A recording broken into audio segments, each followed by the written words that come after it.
नमस्कार, स्वागत, अभिवादन। आज 21 गते ज्येष्ठ 2077मा खाँदबारी नगरपालिकाले संयोजन गरी सञ्चालन गरिरहेको अनलाइन कक्षामा म अनिवार्य गणित विषयको सञ्चालन भइरहेको अनलाइन कक्षाको सहजकर्ता महेन्द्र माध्यमिक विद्यालयको शिक्षक एवं प्रधानाध्यापक मेदिनी घिमिरेको तर्फबाट यहाँहरुमा हार्दिक नमस्कार, अभिवादन व्यक्त गर्दै आज हिजोसम्म छलफल गरिएका विषयवस्तुहरूको निरन्तरताका लागि म उपस्थित भइसकेको छु।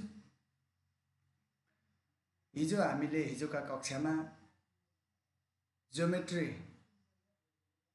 अन्तर्गत विभिन्न खालका प्रश्नहरूको बारेमा छलफल गरिसकेका छौँ, जसमध्ये हामीले ज्यामितिमा जम्मा 24 अङ्कको क्वेसन सोध्ने गर्छ यस परीक्षाका लागि कक्षा 10 आधारित रहेर,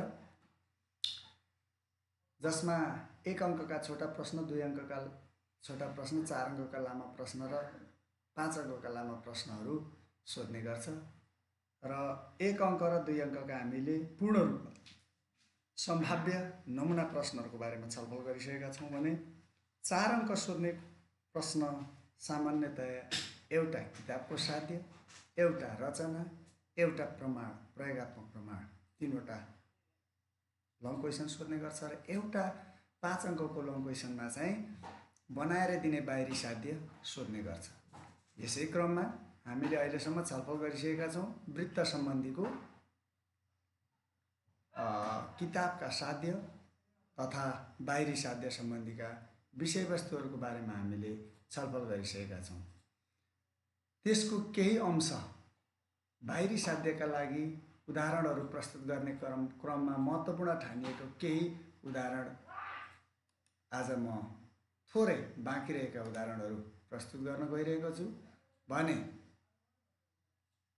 त्रिभुज र चतुर्भुज सम्बन्धीका महत्त्वपूर्ण साध्यहरू र त्रिभुज र चतुर्भुज सम्बन्धी बाहिरी साध्यको रूपमा बनाएर दिने लङ क्वेसन 5 मार्क्सको क्वेसनमा सोध्न सक्ने सम्भाव्य प्रश्नहरू आजको छलफलको विषयवस्तु बनाएर म उपस्थित भएको छु। अब म विषयवस्तुतर्फ प्रवेश गर्न गइरहेको छु। अब यो फेरि पुनः स्मरण, हिजोको कक्षालाई पुनरावृत्त गराउने क्रममा सैद्धान्तिक प्रमाण प्रश्न नम्बर 16 मा सोध्छ, यो किताबको साध्य। प्रयोगात्मक प्रमाण प्रश्न नम्बर 18 मा सोध्छ, 17 नम्बरमा रचना सोध्छ र 24 नम्बरमा बाहिरी साध्य सोध्छ भन्ने कुरामा हामी लगभग भाइ बहिनीहरू पक्कै पनि मलाई विश्वास छ यहाँहरू कन्फिडेन्ट हुनुहुन्छ, यहाँहरूमा कन्फिडेन्स प्राप्त भइसकेको छ। हिजै छलफल गरेको विषय प्रश्न नम्बर 16 मा सोध्न सक्ने सम्भाव्य ज्यामितीय तथ्यहरू चाहिँ के त भन्दा यो पनि हामीले छलफल गरेका छौँ र आजको विषय सँगसँगै म यसलाई फेरि जोड्दै जानेछु। यो हिजो पनि हामीले छलफल गरेका हौँ, विशेष गरी पाठ्यपुस्तकमा रहेका साध्य 1, 2, 3 अनि वृत्त सम्बन्धी पनि साध्यहरू र केही यो चाहिँ साध्यको रूपमा नदिए पनि चक्र चतुर्भुजको एउटा भुजा लम्ब्याउँदा बन्ने बाहिरी कोण त्यसको आसन्न भित्री कोणको सम्मुख कोणसँग बराबर हुन्छ भन्ने जस्ता महत्त्वपूर्ण तथ्यहरू जो 2 नम्बर क्वेसन यक्सको मान, कोणको मान निकाल्नका लागि पनि महत्त्वपूर्ण हुन्छ, प्रयोगात्मक प्रमाणका लागि पनि महत्त्वपूर्ण हुन्छ र सैद्धान्तिक प्रमाणका लागि पनि महत्त्वपूर्ण हुन्छ। यी चिजहरू मैले यहाँहरूको सहयोगका लागि यो नोटको रूपमा महत्त्वपूर्ण तथ्य टिप्पणी गरेर प्रस्तुत गरिरहेको छु।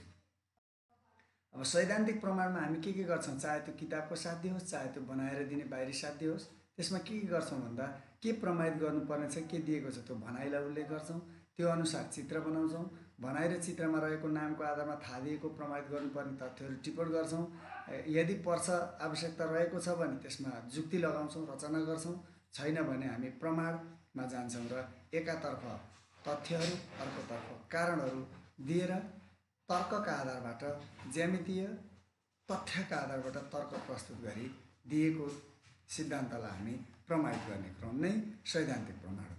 यसैको बारेमा छलफल गर्दै जाने क्रममा हिजो हामीले छलफल गरेका वृत्त सम्बन्धी बनाएर दिने बाहिरी साध्यका केही उदाहरणहरू प्रस्तुत गऱ्यौँ, जसमध्ये अर्को एउटा थप उदाहरण आजको कक्षाको पहिलो प्रस्तुतिको रूपमा, पहिलो उदाहरणको रूपमा म यहाँहरूसँग प्रस्तुत गर्न गइरहेको छु। यहाँ एउटा प्रश्न छ, अब प्रश्नतर्फ जाउँ।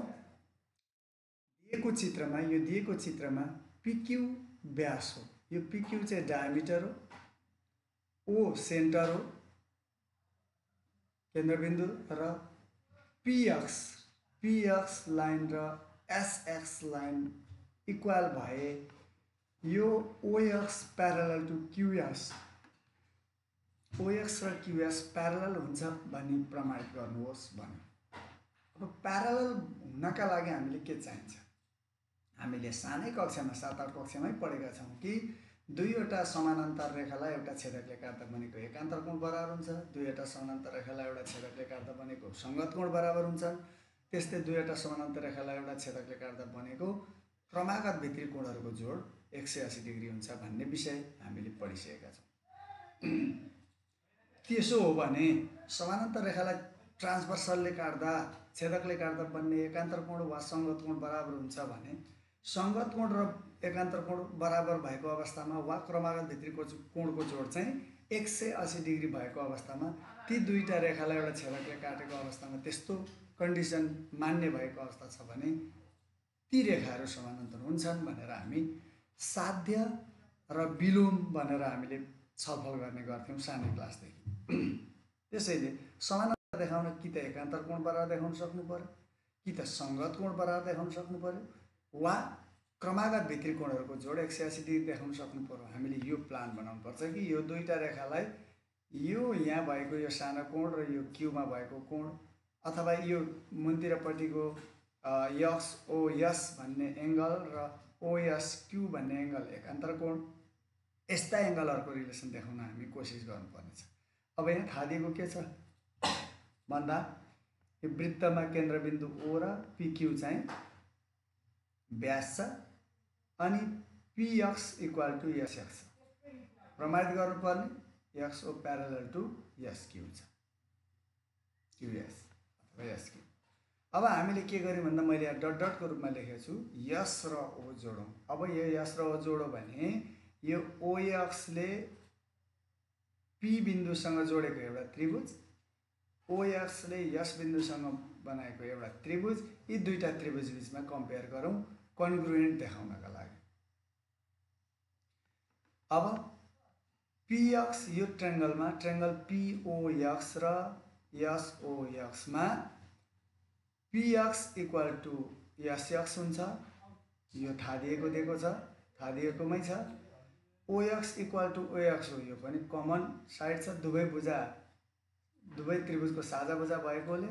अनि ओपी इक्वल टु ओएस हुन्छ, किन भन्दा यो केन्द्रबिन्दुदेखि यहाँ परिधिसम्मको दूरी भनेको अर्धव्यास हो, यो पनि अर्धव्यास, दुवै अर्धव्यास भएकोले त्यसमा एउटा त्रिभुजका तीनटै भुजा अर्को त्रिभुजका तीनटै भुजासँग बराबर क्रमशः अलग अलग बराबर भयो भने यी दुईटा त्रिभुजहरू कन्ग्रुएन्ट हुन्छन्। कारण एसएसएस थियो एक्जियम अनुसार भनेको भुजा भुजा भुजा तथ्य अनुसार, भूभू तथ्य अनुसार। अब यी त्रिभुजहरू अनुरूप भइसकेपछि हामीलाई के थाहा छ भन्दा अनुरूप भनेको उस्तै र उत्रै, सबै भुजा पनि बराबर हुन्छ, सबै कोण पनि बराबर हुन्छ। भुजा बराबर भयो भने त्यसको सम्मुख कोणहरू संगत कोण हुन्छ। त्यसो भने यो एङ्गल पिओएक्स र एङ्गल एसओएक्स बराबर हुने भयो। यो पिओएक्स एङ्गल र एसओएक्स, किन भन्दा पिएक्स र एसएक्स बराबर भएपछि त्यसको अपोजिट एङ्गलहरू बराबर हुन्छ। त्यस कारणले यी चाहिँ संगत कोणहरू हुन्छन्, अनुरूप त्रिभुजका संगत कोण भएको हुनाले पिओएक्स इक्वल टु एसओएक्स भयो। अब फेरि यहाँ हेरौँ, पिओएक्स र एसओएक्स पुरै दुईटै कोणलाई हेर्ने भने एसओपी भन्ने एउटा एङ्गल हेर्ने भने यो पिएस भन्ने चापमा बनेको केन्द्रीय कोण, यस पिओएस पिएस चापमा बनेको, त्यही पिएस चापमा बनेको परिधिको कोण के छ, क्यू छ। त्यसो भने हामीलाई के थाहा छ भने एउटै चापमा बनेको केन्द्रीय कोण परिधिको कोणको 2 गुणा हुन्छ। त्यसो हो भने पिओएस इक्वल टु 2 एङ्गल पिक्युएस हुन्छ। एउटै चापमा आधारित केन्द्रीय कोण परिधिको कोणको डबल हुन्छ त्यसको सम्बन्ध अनुसार। अब फेरि पिओएस हेरौँ त, पिओएस भन्ने यो पुरै एङ्गल भनेको के हुन्छ भन्दा यो एङ्गल र यो एङ्गल त अहिले भर्खर हामीले तथ्य नम्बर 3 मा अनुरूप त्रिभुजका संगत कोणहरू बराबर हुन्छन् भने यी दुईटा कोण बराबर भनेको छ। त्यसो भए पिओएक्स भन्नु र एसओएक्स भन्नु बराबर हो र यो पुरै पिओएस भन्ने टोटल एङ्गल भनेको चाहिँ यी दुईटा बराबर एङ्गलहरूको योगफल हो। यी दुईटा जोड्दा यो टोटल एङ्गल बन्छ। त्यसो भए यो टोटल एङ्गललाई हामीले पिओएक्सको 2 गुणा भन्न सक्छौँ। किन भन्दा यो पिओएक्स प्लस एसओएक्स हो, एसओएक्सबाट पिओएक्स बराबर भएको हुनाले 2 एङ्गल पिओएक्स भन्यौँ हामीले। 2 एङ्गल पिओएक्स बराबर 2 एङ्गल पिक्युएस हुन्छ, 2 2 कट हुन्छ, POX equal to POX angle equal to PQS हुन्छ। यो हल गर्दा हामीले यति निकाल्यौँ। अब यो र यो एङ्गल कस्तो हो त भन्दा एक्सओ र एक्सक्यू दुईटा रेखालाई यो पिक्यू ट्रान्सभर्सलले काट्दा बनेका सङ्गत कोण हुन्। सङ्गत कोण फेरि यहाँ बराबर देखायो।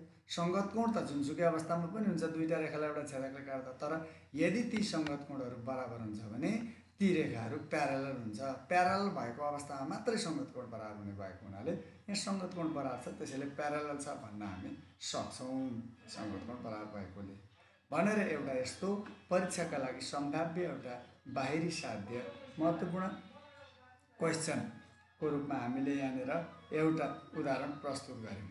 अब अर्को उदाहरणमा जाउँ। यहीँ फेरि एउटा लङ क्वेसनका लागि सोध्न सक्ने सम्भाव्य महत्त्वपूर्ण प्रश्न यहाँ दिएको छ। क्वेसन दिएको चित्रमा केन्द्रबिन्दु ओ, यहाँ केन्द्रबिन्दु ओ छ, यहाँ एबी एउटा व्यास हो, व्यास एबी छ, त्यहाँबाट एङ्गल एइसी यहाँ सङ्केत दिएको छ। यो एइसी र एडिओ अथवा ओडिए चाहिँ इक्वल दिएको छ भने डिओ चाहिँ एबीमा पर्पेन्डिकुलर हुन्छ भने प्रमाणित गर्नुपर्ने। पर्पेन्डिकुलर हुनु भनेको यहाँ 90 डिग्री एङ्गल हुनु। त्यसो भए यो 90 छ भनेर देखाउनु पर्यो। अब 90 छ भनेर देखाउनलाई अरू दुईटा कोणको योगफल कि त 90 देखाउनु पर्यो, होइन भने अरू कुनै 90 डिग्री एङ्गल भएको कोणसँग इक्वल बनाउन सक्नु पर्यो। हामी जाउँ। अब यहाँ थाहा दिएको के भयो, केन्द्रबिन्दु ओ छ अनि एबी व्यास छ र angle AC equal to angle ओडिए छ भनेर यहाँ दिएकै छ। भए यति हुन्छ भने प्रमाणित गर्नुहोस् भनेछ। जे हुन्छ भने प्रमाणित गर्नुहोस् भने त्यो प्रमाणित गर्नुपर्ने हुन्छ। त्योभन्दा अगाडिको थाहा दिएको हुन्छ। प्रमाणित गर्नुपर्ने डिओ पर्पेन्डिकुलर टु एबी। अब हामीले रचना गऱ्यौँ, के गर्नु पर्यो, किन यसो गर्दैछौँ भन्दा यो एबी भनेको त अर्धवृत्त हो। किन भन्दा व्यास भइसकेपछि यहाँ अर्धवृत्त हुन्छ यतापट्टि। यो एउटा एसी भन्ने लाइन त छँदैछ भने यहाँबाट यो बीसँग जोड्यो भने अर्धवृत्तको परिधिमा बनेको हुन्छ यो सी। त्यसैले यो सी कोण त 90 हुन्छ। अब यो सी कोणसँग यो बराउन देखाउन सक्यो भने त यो 90 छ भनेपछि यो पनि 90 हुन्छ भन्न सक्छौँ। त्यसैले बी र सी जोडौँ। अब यी दुईटा एङ्गलमा हेरौँ, दुईटा ट्रायङ्गलमा हेरौँ। यो एडी ओ र एबिसी ट्रायङ्गललाई कम्पेयर गर्ने क्रममा हामी योजना बनाउँदैछौँ। एडिओ एङ्गल एडिओ र एइसी इक्वल छ, यो त थाहा दिएकोमै दिएको थियो, थाहा दिएको अनुसार। दोस्रो एइसी भनेको यो एसी चापमा बनेको परिधिको कोण हो भने एसी चापमै बनेको परिधिको कोण अर्को बी पनि छ नि त यहाँ। त्यसो भए सिबिए अथवा एबिसी इक्वल हुन्छ एउटै चापमा बनेका परिधिका कोण। त्यसो भए यही ई कोणसँग डी इक्वल छ, यही ई कोणसँग यो बी इक्वल छ भने डी र बी पनि इक्वल हुन्छ। एडिओ र सिबिए इक्वल हुन्छ। के कारण भयो? तथ्य 1 मा एइसीसँग एडिओ बराबर, तथ्य 2 मा एइसीसँग सिबिए बराबर भएपछि एडिओ र सिबिए बराबर। तथ्य 1 र 2 अनुसार यो दुईटा बराबर। अब यो ट्रायङ्गलमा जाउँ। यो एडिओ ट्रायङ्गल र एबिसी ट्रायङ्गलमा डी एङ्गल र बी एङ्गल बराबर भइसक्यो। अब अर्को यो ए एङ्गल, यो त्रिभुजको पनि ए एङ्गल हो, यो बिसिएको पनि ए एङ्गल हो। दुवैको साझा कोण हुन्छ। Angle DAO equal to angle BAC हुन्छ। यो दुवै साझा कोण भएकोले दुवै त्रिभुजको साझा कोण। त्यसो भए एउटा डी कोणसँग बी कोण नि बराबर हो, ए कोण दुईटा साझा भएकोले दुईटा बराबर हो भने त्रिभुजका तीनटा कोण जोड्दा 180 हुन्छ। यदि एउटा त्रिभुजको दुईटा कोण र अर्को त्रिभुजको दुईटा कोण बराबर छ भने बाँकी कोणसँग स्वतः बराबर हुन्छ। त्यसो भए angle ACB equal to angle DOA. दुईवटा कोण बराबर भएको हुनाले बाँकी कोण पनि बराबर हुन्छ भन्ने हो। अब फेरि एङ्गल एसिबी त 90 डिग्री हुन्छ, किन भन्दा अर्धवृत्तको परिधिको कोण हो यो एसिबी। यो सी कोण भनेको त यो एबी व्यासले बनाएको अर्धवृत्त हुन्छ र परिधिको कोण हुन्छ यो 90 हुन्छ। त्यसो भए एसिबीसँग डिओए बराबर छ, एङ्गल एसिबी चाहिँ 90 छ भने त डिओए पनि 90 डिग्री भयो तथ्य 5 र 6 को आधारबाट। अब डिओए यो एङ्गल ओमा 90 हुनु भनेको डिओ परपेन्डिकुलर टु एबी हो, तथ्य 7 अनुसार 7 अनुसार, अथवा डिओए 90 डिग्री भएकोले भनेर। यस्ता महत्त्वपूर्ण विभिन्न खालका प्रश्नहरू हामी वृत्त सम्बन्धी बाहिरी साध्यको रूपमा छलफल गर्न सक्छौँ। यति मात्र त केही पनि होइन, यहाँबाट त केही आइडिया मात्रै हामीले लिन सकेका छौँ। त्यसैले भाइ बहिनीहरूले बढीभन्दा बढी प्र्याक्टिस बुक प्रयोग गरेर 10 सेटहरू मोडल क्वेसनहरू प्रयोगमालाई प्र्याक्टिस गरेर धेरै त्यस्ता समस्याहरूमा अत्यन्तै बढी मेहनत गर्नुपर्ने हुन्छ, जसले गर्दा ती प्रश्नहरूसँग फेमिलियर भइसक्नुपर्छ कि परीक्षामा प्रश्न देख्ने बित्तिकै चित्रको प्रकृति आकृति देख्ने बित्तिकै यो प्रकृतिको यो खालको क्वेसन हो भनेर हाम्रो दिमागमा एक खालको चित्रण बन्नुपर्छ, जबकि हामी कुनै नतालिकन परीक्षामा लेख्न सक्ने क्षमताको विकास गर्नुपर्छ। यसका लागि अभ्यास नै बढी हुन्छ र मैले अहिले जति प्रस्तुत गर्न कोसिस गरेँ तिनै सबै थोक होइन, त्यसले एउटा आइडिया मात्रै दिन्छ। किनकि बाहिरी साध्य भनेको अलिकति ब्रोड हुन्छ, यसको एरिया, यसको कति क्षेत्र हो त यसको भन्ने त्यस्तो कुनै सीमा हुँदैन। यो सामान्य कुराहरू साना क्लासमा पढेका विषयवस्तु पनि हुनेछन् भने अत्यन्तै हामीले अहिले तत्काल पढेका विषयवस्तुलाई जोडेर यो चाहिँ अलिकति यो रचना गर्ने खालको प्रकृति आयो भने चाहिँ कता जोड्दाखेरि यसको समस्या समाधान हुन्छ भन्ने कुरा खोजी गर्न विद्यार्थीमा अलिक क्विक माइन्ड, अलिक क्रिएटिभ माइन्डको आवश्यकता पर्छ। भाइ बहिनीहरूलाई यस्ता प्रश्नहरूमा धेरैभन्दा धेरै अभ्यास गर्न म अनुरोध गर्छु र त्रिभुज चतुर्भुजको क्षेत्रफल भन्दा पनि वृत्त सम्बन्धी साध्य नै अलिक बढी महत्त्वपूर्ण हुन्छ। यो बाहिरी साध्यमा धेरै चाहिँ वृत्त सम्बन्धी अलि सोधेको पाइन्छ, तर त्यही नै हो भनेर फेरि वृत्त मात्रै तयारी हुने होइन, त्रिभुज चतुर्भुज र वृत्त सम्बन्धी हामीले छलफल गर्नुपर्छ। हिजोको पाठको निरन्तरता, वृत्त सम्बन्धीका साध्य तथा बाहिरी साध्यहरूको छलफल गरिरहेको विषयवस्तुलाई आज दुईवटा उदाहरणहरू थप गरेर मैले यतिमै अहिलेलाई मैले बिट मार्ने कोसिस गरेँ। अब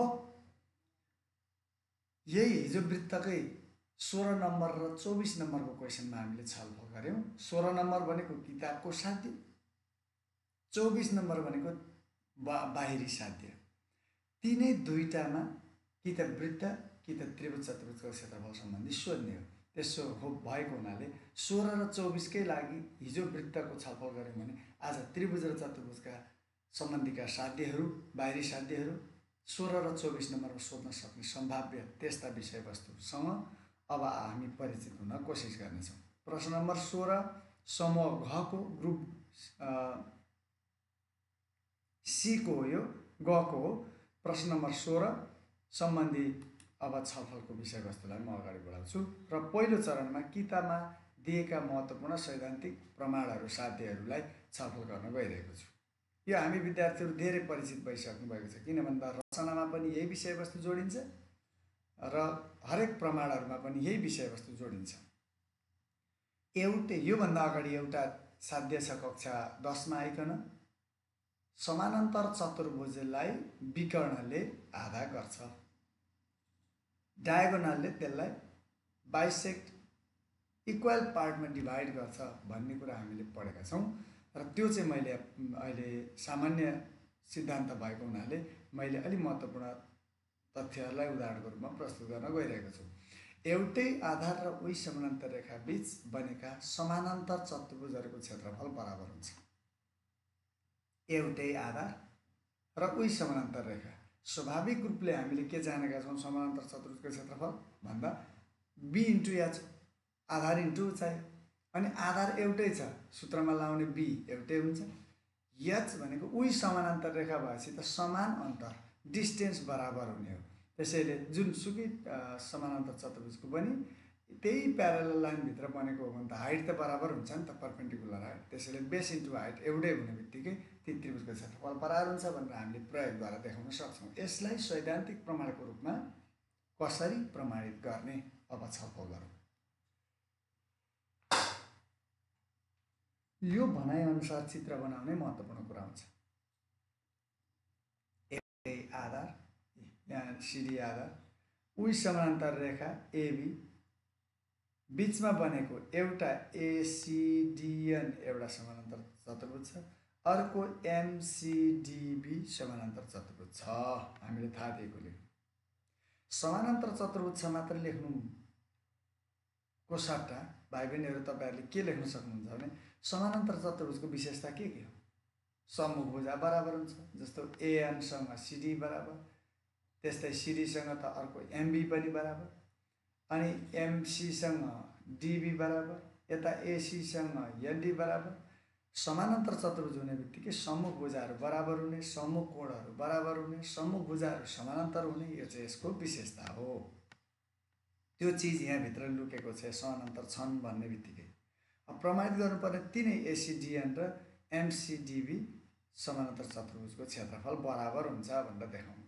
अब प्रमाण एकछिन हामी आइडिया अलिकति के गरी गर्न सकिन्छ भन्ने कुरालाई छलफल गरौँ। यो एसिडिएन चाहिँ यो पुरैलाई हामी ट्र्यापेजियम भन्छौँ, समलम्ब चतुर्भुज भन्छौँ। समलम्ब चतुर्भुज भने के हो भन्दा कम्तीमा पनि एक जोड भुजा समानान्तर भयो भने समलम्ब चतुर्भुज हुन्छ। यहाँ सिडी र एबी त प्यारल छ, यो पुरैलाई मात्र हेर्ने हो भने।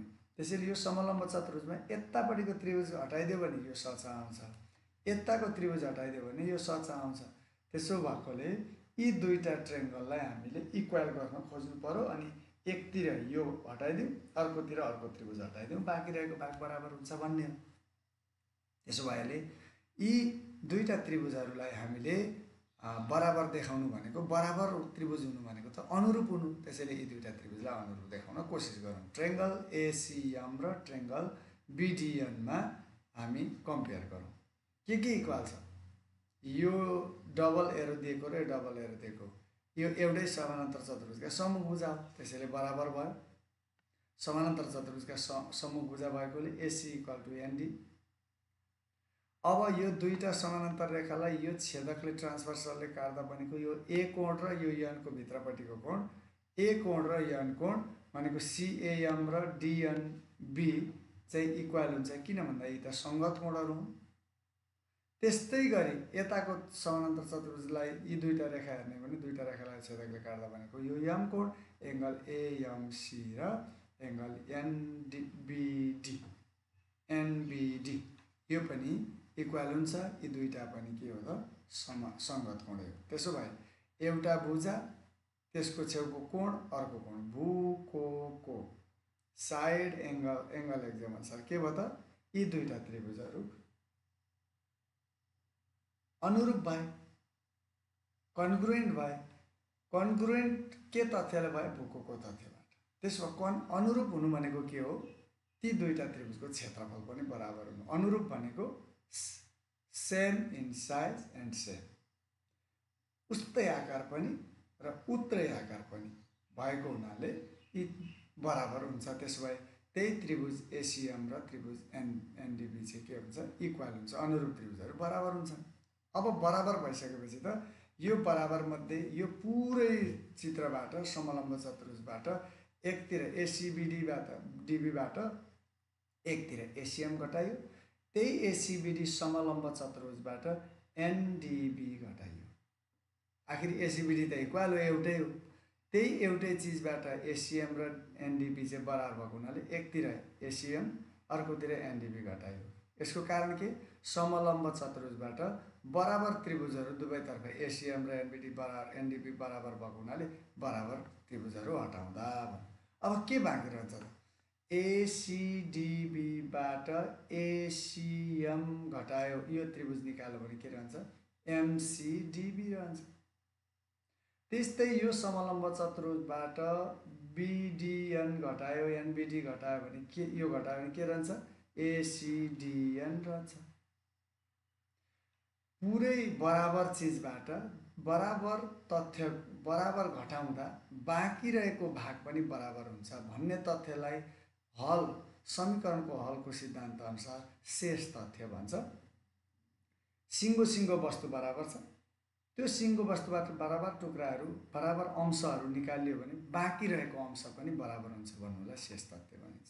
आखिर हामीले प्रमाणित गर्नुपर्ने हुन्छ त एमसिडिबी र एसिडिएन चाहिँ इक्वल भयो। यसरी यो किताबमै दिएको छ, किताबमै गरिदिएको छ। यसलाई मैले यहाँ भूगोलको तथ्यबाट अनुरूप देखाउने कोसिस गरेँ भने त्यो नभएर तपाईँ अरू मेथडद्वारा पनि यहाँ एउटा भुजा अर्को भुजा अनि यो दुईटा कोण बराबर छ भने बाँकी कोण बराबर हुन्छ भनेर भू तथ्य प्रयोग गरेर पनि अनुरूप देखाउन सक्नुहुन्छ। त्यसैले एउटै मात्रै विधि होइन, मैले यहाँ एउटा विधि प्रस्तुत गर्ने कोसिस गरेँ। तपाईँहरू अर्को भू तथ्यबाट पनि यो चाहिँ साध्य यो अनुरूप देखाउन यी दुईटा त्रिभुजहरूलाई सहजै हामी देखाउन सक्छौँ। अर्को भूको तथ्यद्वारा पनि देखाउन सक्छौँ भने अब यस्ता साध्यहरूको प्रमाणित गर्न एउटा विधि बाहेक अरू विधि पनि हुँदाखेरि वैकल्पिक विधिहरू जति बढी विधिबाट समाधान गर्न सकौँ उति आफूमा आत्मबल बढेर आउँछ, विश्वास बढेर जान्छ र अलिक समस्या समाधान गर्न आँट आउँछ। त्यसैले भाइ बहिनीहरूलाई यो एउटा किताबमै गरिदिएको साध्य हो। अब अर्को यो पहिलो साध्य पढ्ने बित्तिकै मैले अघि पनि भने त्योभन्दा अगाडि हामीले के पढिसकेका छौँ भन्दा समानान्तर चतुर्भुजलाई प्यारालेलोग्रामलाई डायगोनलले बाइसेक्ट गर्छ, टु इक्वल ट्रायंगलमा डिभाइड गर्छ। समानान्तर चतुर्भुजलाई विकर्णले आधा गर्छ, त्यो हामीले जानेका छौँ। अनि अहिले भर्खर के जान्यौँ, एउटै आधार र समानान्तर रेखा बीच बनेको समानान्तर चतुर्भुजहरूको क्षेत्रफल बराबर हुन्छ भन्ने कुराको हामीले जानकारी लियौँ। अब अर्को साध्यमा जाउँ। एउटै आधार र उही समानान्तर रेखा बीच बनेको त्रिभुजको क्षेत्रफल समानान्तर चतुर्भुजको क्षेत्रफलको आधा हुन्छ। अब एउटा यो भनाइअनुसार चित्र बनाउनु पर्यो। एउटै आधार र उही समानान्तर रेखा बीच बनेको त्रिभुज नि बनाउनु पर्यो, समानान्तर चतुर्भुज। ल एउटै आधार बीसी बनाऊँ अनि उही समानान्तर रेखा एई बनाऊँ, एकातिर एबिसिडी समानान्तर चतुर्भुज बनाइयो, अर्को इबिसी त्रिभुज बनाइयो। एउटै आधार बीसी र उही समानान्तर रेखा एई बीच बनेको समानान्तर चतुर्भुज एबिसिडी छ र त्रिभुज इबिसी छ अथवा बिसिई छ। हामीले यो भन्ने अब प्रमाणित गर्नुपर्ने के भन्दा हो त्यो त्रिभुज बिसी यही बिसी आधारमा बनेको त्रिभुज यही बिसी आधारमा बनेको समानान्तर चतुर्भुजको आधा हुन्छ। त्रिभुज बिसी चाहिँ एबिसिडी सचको आधा हुन्छ। अब रचना किन रचना गरिरहेका छौँ हामी भन्दा अहिले भर्खर पढेको हामीले यदि योसँग यो त्रिभुज बनेकोतिर यो सिईसँग प्यारलल हुने गरी हामीले एउटा रेखा खिच्यौँ भने यहाँ एउटा समानान्तर चतुर्भुज हुन्छ अनि त्यो सचको आधा हुन्छ। यो एकतिर यो सचलाई विकर्णले आधा गर्छ भन्ने सिद्धान्त प्रयोग गर्ने, अर्कोतिर अघि भर्खर प्रमाणित गरेको सच बराबर हुन्छ भन्ने सिद्धान्त प्रयोग गऱ्यौँ भने त हामीले समाधान निकाल्न सक्छौँ भनेर बीबाट सिई भन्ने रेखासँग प्यारलल हुने गरी बीबाट बिएम खिचौँ। अब प्रमाणमा जाउँ है त, समाधान गरौँ। पहिलो एबिसिडी समानान्तर चतुर्भुज यो एउटै आधार बिसी उही समानान्तर रेखा एईमा बनेको एबिसिडी एउटा सच हो भने अहिले भर्खर हामीले यो रचना गरेपछि बनेको सच के भयो, एमबिसिई हुन्छ। यो पनि समानान्तर चतुर्भुज हुन्छ किनभने यो त स्वतः समानान्तर थियो बिसी र एमई, अहिले बिएम र सिई पनि समानान्तर खिचिसक्यौँ हामीले भनेपछि यो समानान्तर चतुर्भुज हुन्छ। त्यसो भए एबिसिडी सचको क्षेत्रफल एमबिसिई सचको क्षेत्रफलसँग बराबर हुन्छ। किन भन्दा एउटै आधार बिसी र उही समानान्तर रेखा एई बीच बनेका समानान्तर चतुर्भुजहरू भएको हुनाले तिनीहरूको क्षेत्रफल बराबर हुन्छ। जस्ट अघिल्लो उदाहरणमा हामीले प्रमाणित गरिसकेका छौँ साथी। त्यस्तै त्रिभुज बिसिई, अब यो बिसिई भनेको यो एमबिसिई भन्ने समानान्तर चतुर्भुजलाई विकर्णले बनाएको आदि त्रिभुज हो। त्यसैले एमबिसिईको आधा हुन्छ बिसी, विकर्णले समानान्तर चतुर्भुजलाई आधा गर्छ, त्यसैले यो सचको आधा भयो। अब बिसी इक्वल टु हाफ सच एमबिसिई भनेको के हो, एबिसिडी पनि त हो, एबिसिडी पनि त्यसैले एमबिसीको सट्टामा एबिसिडी राख्नु। के गर्यो भन्दा तथ्य 1 र 2बाट एमबिसीसँग यो बराबर हो भने एमबिसीको सट्टामा एबिसिडी राखेको तथ्य 1 र 2बाट। हेर्नुहोस् त हाम्रो प्रमाणित गर्ने चाहिँ के थियो? बिसिई इक्वल टु हाफ एबिसिडी प्रमाणित भयो। साह्रै सहज छ, साह्रै सजिलो। हरेक अघिल्लो पढ्दै आएको सिद्धान्त र तथ्य पछिल्लोमा उपयोग गर्दै गएर हामीले यस्ता साध्यहरू समाधान गर्न सक्छौँ, प्रमाणित गर्न सक्छौँ। अर्को तेस्रोमा अहिलेसम्म हामीले के पढ्यौँ? विकर्णले आधा गर्छ एउटा, सच समान प्यारालेलोग्रामहरू दुईटा प्यारालेलोग्राम इक्वल हुन्छ 2। अहिले भर्खर प्यारालेलोग्रामको हाफ हुन्छ ट्रायंगल अथवा ट्रायंगलको डबल हुन्छ प्यारालेलोग्राम भन्ने सिद्धान्त हामीले तथ्यलाई यहाँ छलफल गऱ्यौँ। अब तेस्रो तथ्य चाहिँ एउटै आधार र उही समानान्तर रेखा बीच बनेका त्रिभुजहरूको क्षेत्रफल बराबर हुन्छ। अब चाहिँ त्रिभुज बराबर देखाउनु पर्ने। यो एकछिन डटलाई बेच्नुहोस् त। एउटै आधार बिसी, उही समानान्तर रेखा एडी खिच्यो भने यसमा एबिसी एउटा त्रिभुज हुन्छ, अर्को डिबिसी अर्को त्रिभुज हुन्छ। यी दुईटा त्रिभुजको क्षेत्रफल बराबर देखाउनु पर्नेछ। अब अघिल्लो तथ्यमा हामीले के पढ्यौँ? समानान्तर चतुर्भुजको आधा हुन्छ भन्ने पढेका छौँ। त्यसो भए समानान्तर बनाऊँ न त। सिडीसँग प्यारलल बिएम खिचौँ त ल। अथवा यतापट्टि यो नभएर एबीसँग प्यारलल यतापट्टि अर्को सीबाट कुनै सिएम खिचेको भए पनि हुन्थ्यो। अहिले मैले बिएम खिचेँ भनेर चाहिँ यो एउटा मेथडबाट जाने कोसिस गरेँ। अब भर्खर 1 नम्बरमा ट्रायंगल एबिसी भन्ने यो ट्रायंगल चाहिँ यो सच एमबिसिडी को के हुन्छ?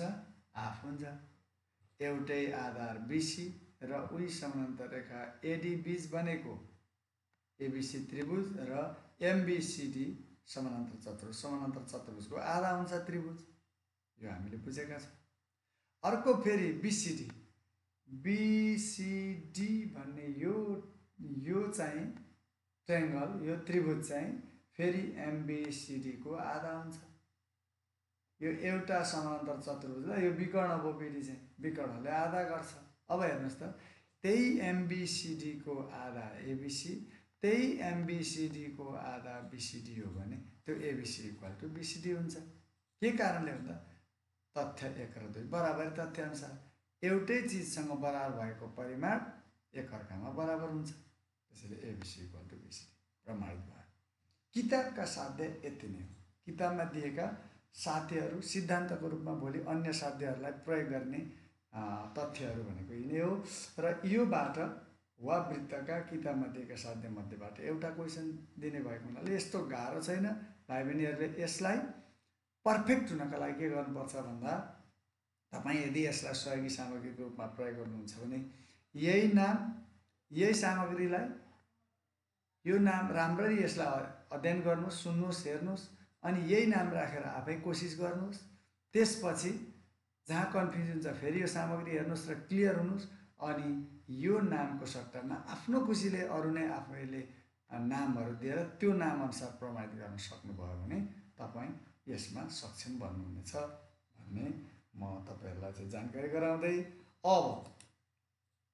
अब समूह गबाट प्रश्न नम्बर 24 मा सोध्न सक्ने भनेको यिनै अहिले भर्खर हामीले छलफल गरेका त्रिभुज चतुर्भुजसँग सम्बन्धित तथ्यहरू साध्यहरूको प्रयोग गर्दै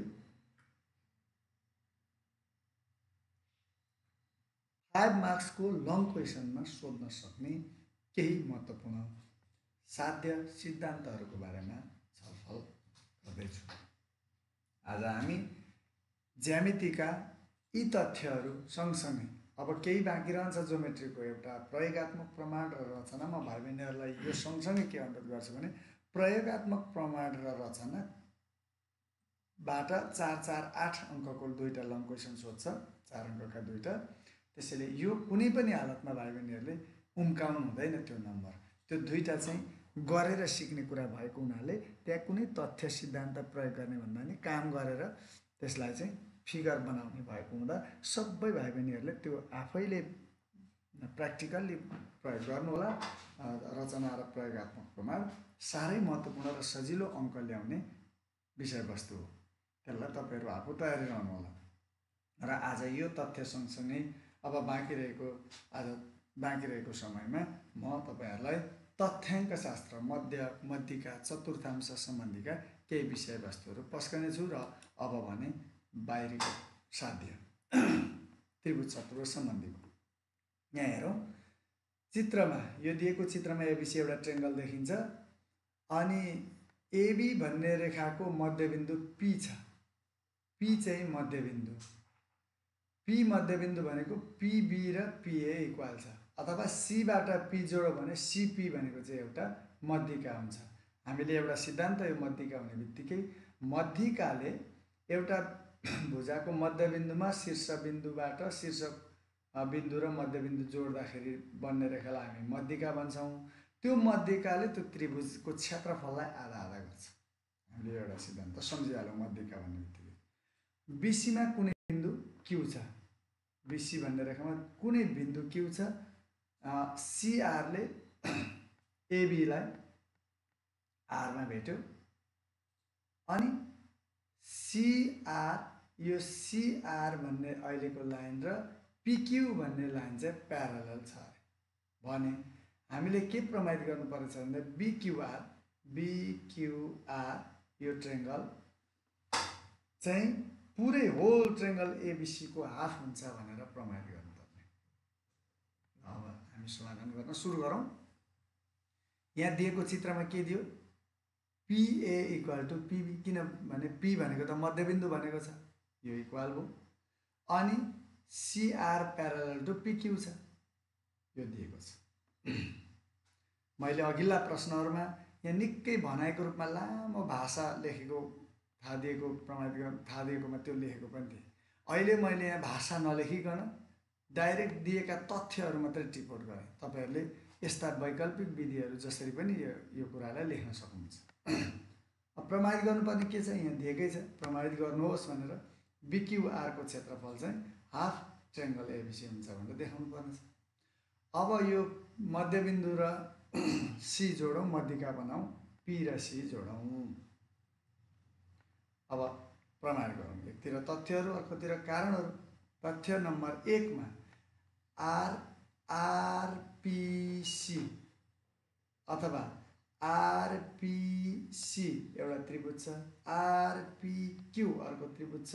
यहाँ पिसिक्यू धेरै त्रिभुजहरू छन्, जिगज्याग देख्नुहुन्छ तपाईँ। तर अब हामी के गर्दैछौँ भने अहिले भर्खर अघिल्लो साध्यहरूमा हामीले के प्रमाणित गर्यौँ भन्दा एउटै आधार र उही समानान्तर रेखाबीच भनेको त्रिभुजहरूको क्षेत्रफल बराबर हुन्छ। त्यसो भए यसलाई आधार सम्झ्यौँ त, पिक्यूलाई आधार सम्झ्यौँ भने एउटै आधार पिक्यू, उही समानान्तर रेखा आरसी बीच भनेको यो एउटा पिक्यूआर अर्को पिक्यूसी, एउटै आधार उही समानान्तर रेखा बीच भनेको एउटा त्रिभुज यता अर्को त्रिभुज यता, यी त्रिभुजको क्षेत्रफल बराबर हुन्छ।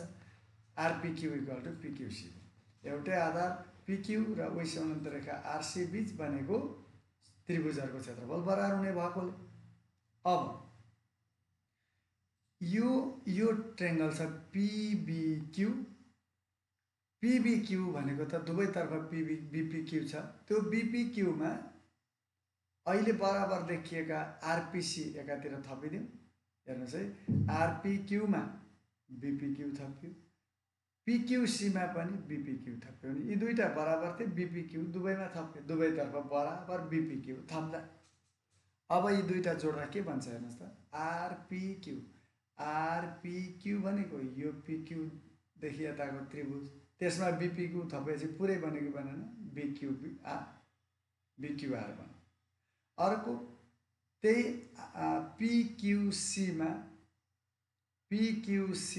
यो सिपीमा यो जोडेपछि के हुन्छ, पिबिसी हुन्छ अथवा बिपिसी हुन्छ।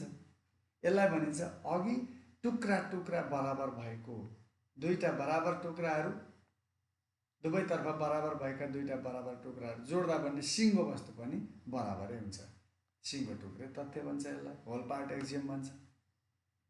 अब फेरि बिपिसी भनेको के हुन्छ भन्दा अघि मैले भनेको थिएँ यो पिसी त मध्यिका भयो, मध्यिकाले एउटा त्रिभुजलाई के गर्छ आधा बनाउँछ। त्यसो भए बिपिसी भनेको के हुन्छ, बिपिसी भनेको यो ट्रायंगल एबिसीको आधा हुन्छ।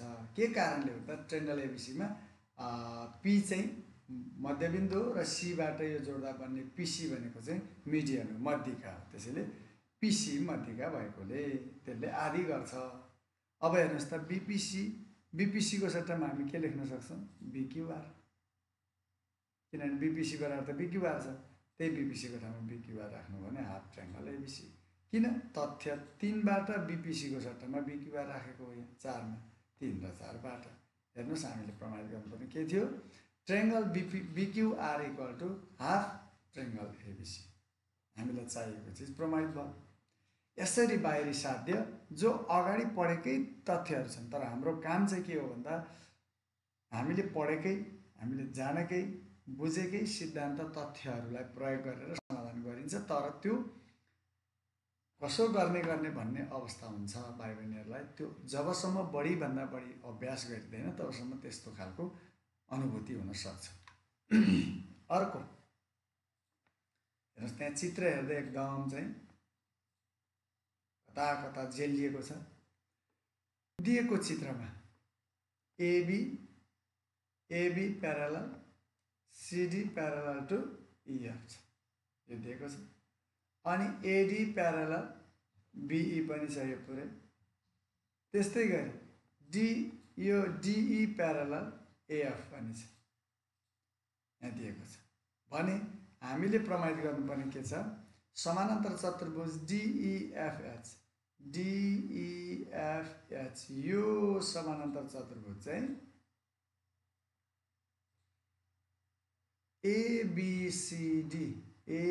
एबीसीडीसँग इक्वल हुन्छ भनेर हामीले देखाउनु पर्ने।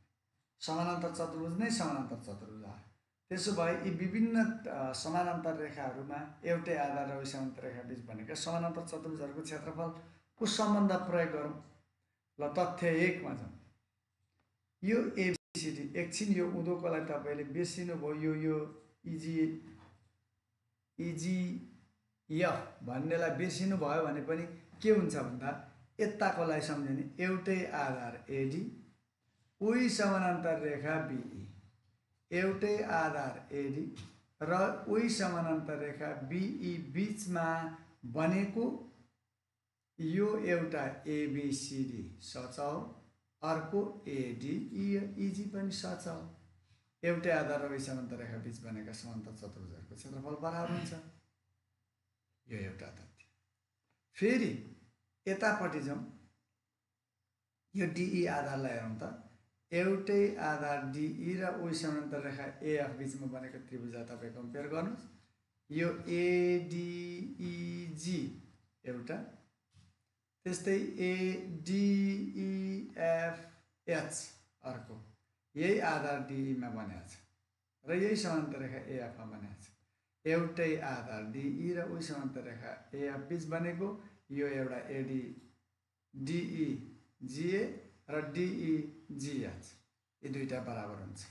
यो पनि एउटै आधार र समानान्तर रेखा बीच बनेको समानान्तर चतुर्भुजको क्षेत्रफल बराबर हुन्छ। अब त्यही एडिइजी एबीसीडीसँग बराबर छ, त्यही एडिइजी डिइएफएचसँग बराबर छ भने त्यो एडिइजीसँगै बराबर दुईटा एबीसीडी र डिइएफएच चाहिँ इक्वल हुन्छ। तथ्य 1 र 2 अनुसार भनेर प्रमाणित गर्न सक्छौँ। साह्रै सहज छ, कुनै गाह्रो छैन। त्यसकारण गरिसकेपछि सजिलो देखिन्छ। यसका लागि चाहिँ अभ्यास बढी गर्नु होला। अब अर्को प्रश्न के दिएको छ, अलिकति जालो नै देखिन्छ यो चित्र। दिएको चित्रमा एबीसीडी एउटा समानान्तर चतुर्भुज हो। एबीसीडी एउटा समानान्तर चतुर्भुज हो। समानान्तर चतुर्भुज भन्ने बित्तिकै के हुन्छ, सम्मुख भुजा बराबर हुन्छ, सम्मुख कोण बराबर हुन्छ, सम्मुख भुजा समानान्तर हुन्छ। हामीले सम्झिहाल्नुपर्छ। यम र यहाँ दुईटा बिन्दुहरू छ, एउटा सिडीमा एउटा एडीमा। कुनै बिन्दु हो त्यो मध्यबिन्दु केही पनि भनेको छैन, जहाँ जेसुकै हुन सक्छ भने ट्रायंगल एएमबी यो ट्रायंगल चाहिँ CDN र ANB यी दुईटा ट्रेङ्गलसँग यो ABM बराबर हुन्छ भनेर हामीले प्रमाणित गर्नुपर्ने। खालि एउटै आधार उही समान्तराल रेखा बीच अघि चतुर्भुजको थियो भने यहाँ त्रिभुज चतुर्भुजको कुरा होला, त्यही जोड हामी अब भन्न सक्छौँ। यो AMB भन्ने हेर्नुहोस्, यो AMB यो आधार AB मा छ, यही आधारमा बनेको समानान्तर चतुर्भुज हो नि त ABCD। त्यसो भए ट्रेङ्गल AMB को क्षेत्रफल चाहिँ ABCD सचको क्षेत्रफलसँग आधा हुन्छ। एउटै आधार AB र उही समान्तराल रेखा CD बीच बनेको यो त्रिभुजको क्षेत्रफल समानान्तर चतुर्भुजको क्षेत्रफलको आधा हुने भएकोले हामी यो भन्न सक्छौँ। त्यस्तै BCN यतापट्टिको आधार हेर्ने हो BC भने एउटै आधार BC र उही समानान्तर रेखा AD बीच बनेको फेरि यो ABCD एउटा सच हो, यो BCN एउटा त्रिभुज हो।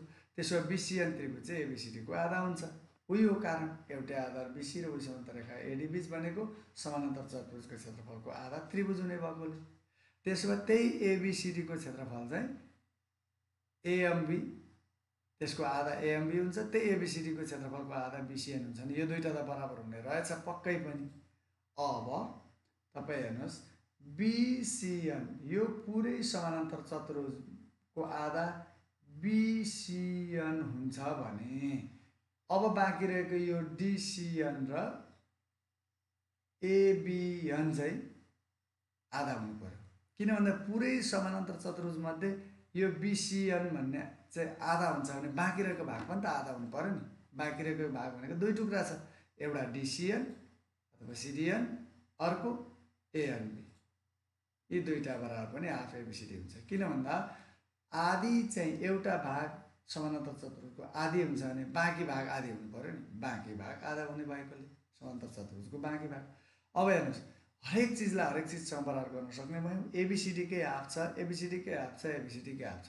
त्यसो भए ABCD कै आधा भनेको त यी तिनटै भागहरू एकअर्कामा बराबर हुन्छ।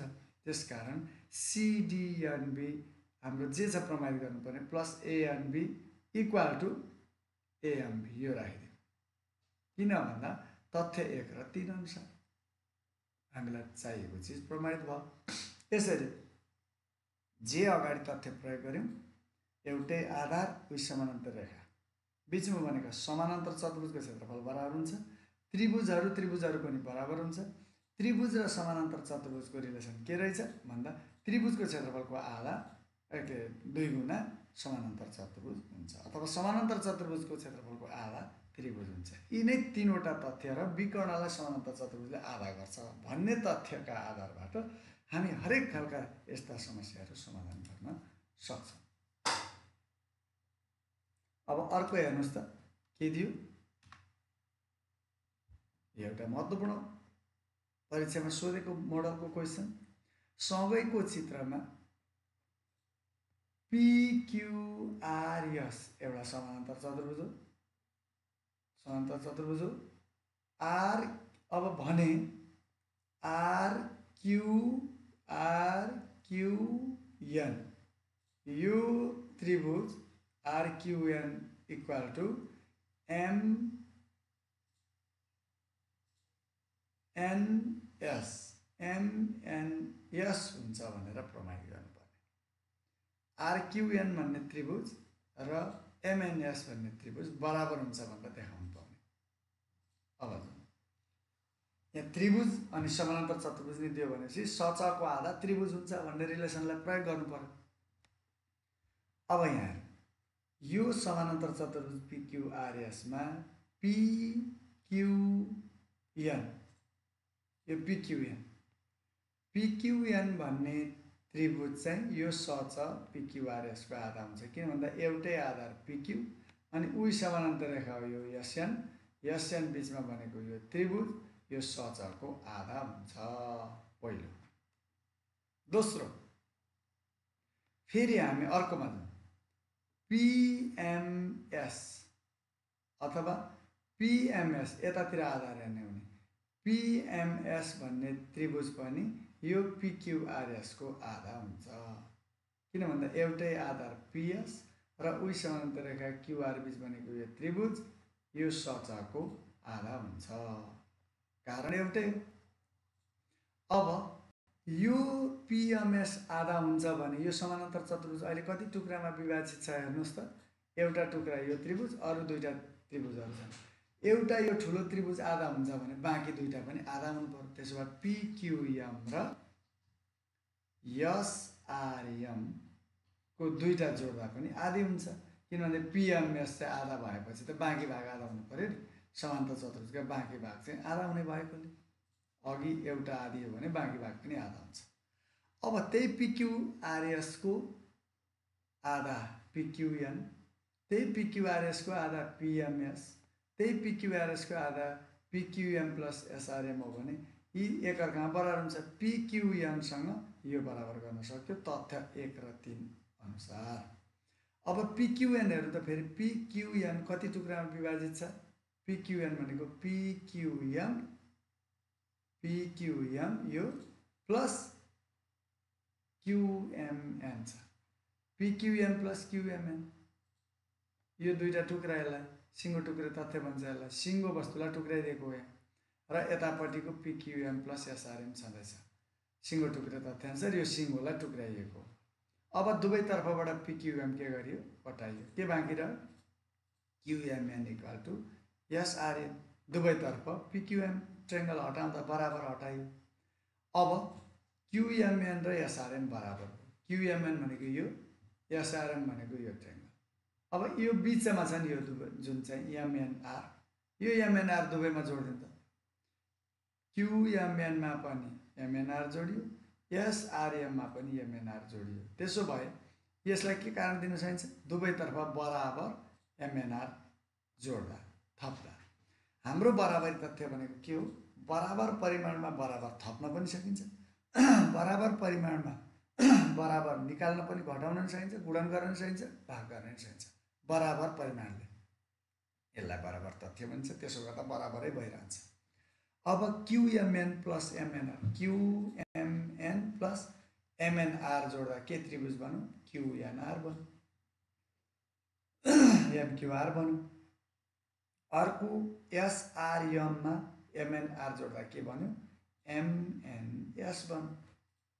सिङ्गो टुक्री तथ्य। अघि टुक्रा टुक्रा दुईटा बराबर भएका भागहरू, यी दुईटा टुक्रालाई जोड्दा भनेको सिङ्गो भाग भयो। यो पनि दुईटा टुक्रालाई जोड्दा भनेको सिङ्गो भाग हो। यी दुईटा बराबर हाम्रो प्रमाणित गर्नुपर्ने तथ्य। यसरी भाइ बहिनीहरूलाई यो त्रिभुज चतुर्भुज सम्बन्धीका परीक्षामा सोध्न सक्ने नमुना प्रश्नहरू जो बाहिरी साध्यको रूपमा, आखिर हेर्नुहोस् त, बाहिरी साध्य भनियो चित्रहरू मात्रै विगतको भन्दा फरक देखिन्छ, तर सिद्धान्त र तथ्यहरू भनेको हामीले साध्यको रूपमा पढेको त्रिभुज त्रिभुज बराबर हुने, सच सच बराबर हुने, सचको आधा त्रिभुज हुन्छ अथवा त्रिभुजको डबल सच हुन्छ भन्ने साध्यको तथ्यलाई नै प्रयोग गरेर यी सबै समाधान गरेका छन्। त्यसैले भाइ बहिनीहरूलाई यो खालका प्रश्नहरू तिनै साध्यहरू, किताबका साध्यहरूको सहयोगबाट हामी समाधान गर्न सक्छौँ भन्ने कुरालाई अलि आत्मबल बढाएर, आँट बढाएर तपाईँहरू अभ्यास गर्नुहोस्। यो अलि विद्यार्थीहरू बढी यो 24 नम्बरको बनाएर दिने बाहिरी साध्यमा अलि अतालिएको, हतासिएको देखिन्छ, डराएको देखिन्छ। डराउनु पर्ने अवस्था छैन। त्यो कुरालाई, त्यो प्रश्नको समाधानका लागि चाहिँ ससाना 2 अङ्कका प्रश्नहरू अनि किताबका साध्यहरूलाई विभिन्न विधिबाट समाधान गर्ने, सल्भ गर्ने अभ्यास गर्यो भने आफसे आफ त्यो क्षमता बढेर जान्छ भन्दै म ज्यामितिका 4 अङ्कका त्यस्ता लङ क्वेसनहरूको छलफललाई अहिले यहीँ आजको लागि यहीँ सकेर म अर्को विषयवस्तुतर्फ प्रवेश गर्नेछु। यदि यहाँहरूको कुनै जिज्ञासा भए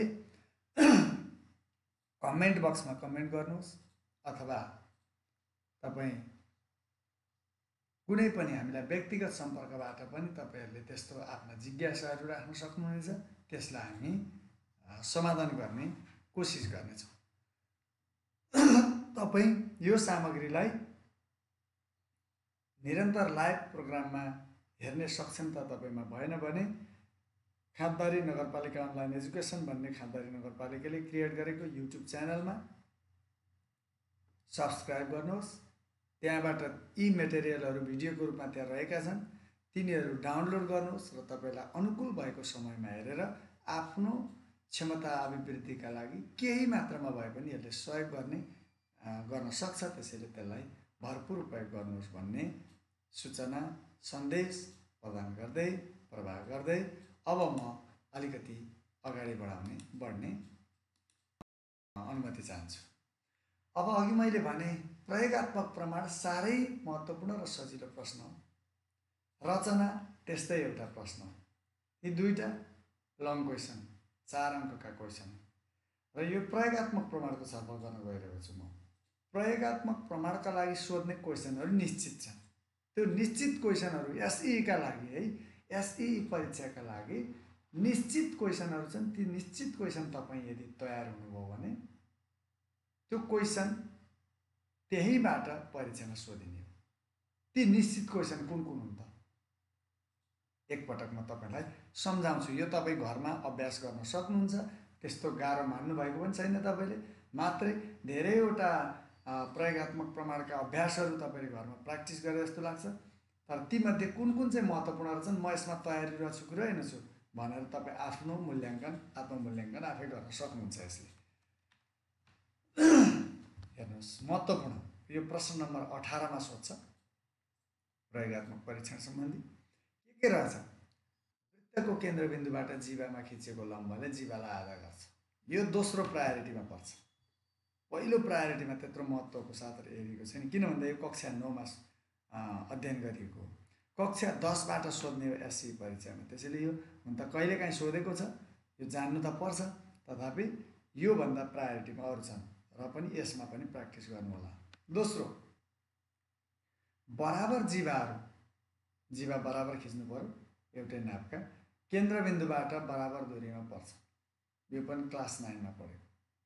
अब हाम्रो इम्पोर्टेन्ट भनेको यहाँदेखि हुँदो, वृत्तको एउटै चापमा बनेका परिधिको कोण केन्द्रीय कोणको आधा हुन्छ अथवा केन्द्रीय कोण परिधिको कोणको 2 गुणा हुन्छ। एउटा महत्त्वपूर्ण प्रयोगात्मक प्रमाणका लागि, सैद्धान्तिक प्रमाणमा पनि यिनै हुन् र प्रयोगात्मक प्रमाणका लागि महत्त्वपूर्ण एउटा तथ्य। दोस्रो, वृत्तको एउटै चापमा बनेका परिधिका कोणहरू बराबर हुन्छन् अथवा एउटै चापमा बनेका नभनेर एउटै वृत्तखण्डको परिधिका कोणहरू पनि भन्छ यसलाई। एउटै वृत्तखण्डको परिधिका कोणहरू बराबर हुन्छन्। यो अर्को महत्त्वपूर्ण तथ्य। अर्को, अर्धवृत्तको परिधिको कोण एक समकोण हुन्छ। यो त्यति धेरै महत्त्वपूर्ण छैन। यो त्यत्रो धेरै महत्त्वपूर्ण त छ, तर विशेष गरी यो प्रयोगात्मक प्रमाणका लागि परीक्षामै सोध्ने गरी त्यति धेरै महत्त्व यसलाई हेर्नुका साथ रूपमा हेर्नु पर्दैन, तर तयारी चाहिँ हुनुपर्छ। अर्को, चक्रीय चतुर्भुजका सम्मुख कोणहरू परिपूरक हुन्छन्। यो एउटा महत्त्वपूर्ण हो। यो हामीले सैद्धान्तिक प्रमाण पनि गरिसकेका छौँ। अर्को, चक्रीय चतुर्भुजको एउटा भुजा लम्ब्याउँदा बन्ने बाहिरी कोण त्यसको आसन्न भित्री कोणको सम्मुख कोणसँग बराबर हुन्छ। यसको मतलब चक्रीय चतुर्भुजको एउटा भुजालाई लम्ब्याउँदा बन्ने बाहिरी कोण, यसको हामीले सैद्धान्तिक प्रमाण भने गरिसकेका छौँ। सैद्धान्तिक प्रमाण भने यसको गरिसकेका छौँ। यो एउटा महत्त्वपूर्ण। यसको मतलब यहाँबाट तपाईँहरू हेर्नुहोस् त, एउटा चक्रीय चतुर्भुजका सम्मुख कोण, अर्को परिधिका कोण, अर्को केन्द्रीय कोण र परिधिका कोण, यी 4वटा साध्यबाट एउटा लगभग प्रयोगात्मक प्रमाणमा सोध्ने हो। हुनसक्छ तपाईँ एउटा नाममा प्र्याक्टिस गर्नुहुन्छ भने परीक्षामा अर्को नाम उसैले तोकेर परीक्षामा क्वेसनमै तोकेर दिएको हुनसक्छ। त्यस्तो अवस्थामा तपाईँ के गर्नुपर्ने हुन्छ भन्दा एउटा नाम तोकेर दिएको छ, तपाईँ एउटा नाममा प्र्याक्टिस गर्नुहुन्छ, तर परीक्षामा चाहिँ अर्को नाम उसैले परीक्षामा क्वेसनले नै तोकेर दियो भने यसका लागि के छ त आइडिया भन्दा आफूले केही नाममा अभ्यास गरिरहेर त्यो सम्बन्धी पूर्ण क्षमता आफूले आर्जन गरिसकेपछि जस्तो सुकै नाम दिए पनि त्यो नाम राखेर तपाईँ आफूले चित्र बनाउनु पर्ने हुन्छ। र प्रयोगात्मक प्रमाणको विशेषता के हो भन्दा फरक फरक नाप भएका एउटै नाम भएको चित्र बनाउनु पर्छ। सामान्यतया दुईवटा चित्र बनाउनु आवश्यक हुन्छ भनेर त्यहाँ नोटमै दिएको हुन्छ, क्वेसनमै थोरै गाइडलाइन। 300 भन्दा बढी अर्धव्यास भएका दुईवटा चित्र बनाउनु आवश्यक हुन्छ, जस्ता यस्ता शर्तहरू दिएको हुन्छ। त्यो शर्त अनुसार चित्र बनाएर यी 4वटा प्रश्न महत्त्वपूर्ण ठानिएका 4वटा प्रश्नलाई पहिलो प्राथमिकता र बाँकी रहेका 3टा प्रश्नलाई दोस्रो प्राथमिकतामा राखेर तपाईँले अभ्यास गर्नुहोस्। यसबाट 4 अङ्क तपाईँ कमाउन सक्नुहुनेछ। अब प्रयोगात्मक प्रमाणलाई के गर्ने म सम्झाउँछु, एकपटक स्मरण मात्रै गराउँछु। पहिले प्रयोगात्मक परीक्षण गरेर के गर्ने, भनाइ लेख्नु पर्यो, के गर्दैछु, के को प्रयोगद्वारा प्रमाणित गर्दैछु भन्ने कुरा लेख्नु। दोस्रो, भनाइअनुसार उसले क्वेसनले तोकेको नाप अनुसार तोकिएको सङ्ख्यामा भनेको कम्तीमा 2टा भनेको हुन्छ, कहिलेकाहीँ 3वटा चित्र आवश्यक छ भन्नु भने 3वटै बनाउनु पर्यो, तर एउटै नामको हुनु पर्यो, फरक फरक नापका। दोस्रो, चित्र बनाउने। पहिलो भनाइ लेख्ने, दोस्रो चित्र बनाउने, तेस्रो त्यो भनाइ र चित्र अनुसार दिएका नामहरूबाट थाहा दिएको र प्रमाणित गर्नुपर्ने के हो त त्यो टिप्पणी गर्ने। चौथो, त्यो चित्रको आधारबाट त्यो प्रमाणित गर्नुपर्ने के चाहिँ प्रमाणित गर्नुपर्ने छ त्यसलाई नाप तालिका तयार गर्ने। अब 5औं भनेको चित्रमा भएको नाप तालिकामा लेखिएका कोण वा भुजाहरूको नाप वास्तविक नाप ज्यामितीय औजारको प्रयोग गरेर नाप्ने र बराबर आदि 2 गुणा के छ सम्बन्ध त्यसको परिणाम लेख्ने, रिजल्ट लेख्ने। त्यो तालिका बराबर भए बराबर लेखिदिने, आधा छ भने एउटाको आधा हुन्छ भनेर देखाइदिने, डबल छ भने डबल भनेर देखाइदिने। यो 5औं काम। र अर्को काम भनेको चाहिँ लास्टमा निष्कर्ष लेख्ने। निष्कर्ष लेख्दा के लेख्नुपर्छ, माथिको नाप तालिकाको आधारमा अब हामीले जे भनाइ छ नि, जे प्रमाणित गर्नु छ त्यही भनाइलाई सार दिने, प्रमाणित भयो भनिन्छ। यसरी प्रयोगात्मक प्रमाण तपाईँले सजिलै गर्न सक्नुहुन्छ भन्ने गराउँदै फेरि पनि मैले डिटेलमा छलफल गर्न नसकेको र आइडिया मात्र दिएको विषय प्रयोगात्मक प्रमाण र रचना हो। यसलाई तपाईँ अभ्यास गर्नुहोस्। म पछिल्लो कक्षाहरूमा समय अनुकूल भएसम्म रचना र प्रयोगात्मक प्रमाणका अभ्यासहरू पनि केही गर्ने कोसिस गर्नेछु भने अहिलेलाई तपाईँ विद्यार्थी भाइ बहिनीहरूको सहयोगका लागि खाँदबारी नगरपालिकाले सञ्चालन गरेको यो कक्षामा मैले 1 अङ्कको क्वेसन, 2 अङ्कको 3वटा क्वेसन अनि 4 अङ्कको एउटा साध्य, एउटा प्रयोगात्मक प्रमाण अनि 5 अङ्कको एउटा क्वेसन गरी कम्तीमा पनि 16 अङ्कको प्रश्न चाहिँ छलफल डिटेलली गर्ने कोसिस गरियो। यसबाट मलाई आशा छ तपाईहरुले केही न केही लाभ प्राप्त गर्नुहुनेछ। र ज्यामितिका विषयलाई आजको कक्षामा म यही स्थगन गर्दै अब दोस्रो महत्त्वपूर्ण निकै महत्त्वपूर्ण पाठ र सहयोगी पाठ अहिलेको नेपाल सरकारको पाठ्यक्रम विकास केन्द्रको कन्सेप्ट अनुसार इन्टिग्रेटेड टिचिङ भन्छ, एकीकृत शिक्षण। एउटा विषयको शिक्षणले अर्को विषयलाई पनि सहयोग गर्ने उद्देश्यसहित त्यस्ता पाठ्यवस्तुहरू पाठ्यक्रमहरू निर्माण भएका छन् र त्यसको प्रत्याभूत माध्यमिक तहमा पनि गराउने एउटा टपिक्स हो तथ्याङ्कशास्त्र। यो तथ्याङ्कशास्त्र साह्रै महत्त्वपूर्ण र सहज एउटा युनिटको रूपमा हामी लिन सक्छौँ। किन यसलाई मैले इन्टिग्रेटेड टेक्स्टको रूपमा टपिक्सको रूपमा लिएको छु, इन्टिग्रेटेड टिचिङको उदाहरणको रूपमा लिएको छु भन्दा यो तथ्याङ्कशास्त्र भन्ने विषयवस्तु कम्पलसरी म्याथमा अहिले म छलफल गराउन गइरहेको छु नि, यही चिज अप्सनल सब्जेक्टमा पनि छ। चाहे त्यो इकोनोमिक्स पढ्ने विद्यार्थीले होस् उसले पनि यो तथ्याङ्कशास्त्र पढ्नुपर्छ, चाहे त्यो अप्सनल म्याथ पढ्ने विद्यार्थीले होस् उसले पनि यो तथ्याङ्कशास्त्रको बारेमा अध्ययन गर्नुपर्छ। त्यो युनिट त्यहाँ पनि समावेश गरिएको छ। त्यसैले यो यति महत्त्वपूर्ण पाठ छ यसको डिटेल स्टडी गर्यो भने यहाँ 7 अङ्क तयार हुन्छ अनिवार्य गणितका लागि भने त्यस्तै गरी अप्सनल म्याथ र इकोनोमिक्समा पनि योभन्दा बढी अङ्कको प्रश्नहरू यो तथ्याङ्क शास्त्रबाट सोध्ने गर्छ। त्यसैले भाइ बहिनीहरूलाई म यो तथ्याङ्क शास्त्र स्ट्याटिस्टिक्स भन्ने युनिटलाई निकै महत्त्वपूर्ण युनिटको रूपमा लिएर धेरैभन्दा धेरै अभ्यास गर्नुहोला। म शुभकामना दिँदै अब तथ्याङ्क शास्त्रबाट कस्ता क्वेसन कति क्वेसन सोध्छ भन्ने आज म पहिलो चरणमा तपाईँहरूसँग यो विषयवस्तु पेश गर्ने अनुमति चाहन्छु। ध्यान दिनुहोस्। अब तथ्याङ्क शास्त्रमा एसइई परीक्षाका लागि तथ्याङ्क शास्त्र भन्ने पाठबाट जम्मा 7 अङ्कको क्वेसन सोध्छ। त्यो मध्ये 7 अङ्क भनेको 3 वटा क्वेसनबाट 7 अङ्कको क्वेसन अङ्क प्राप्त हुने हो।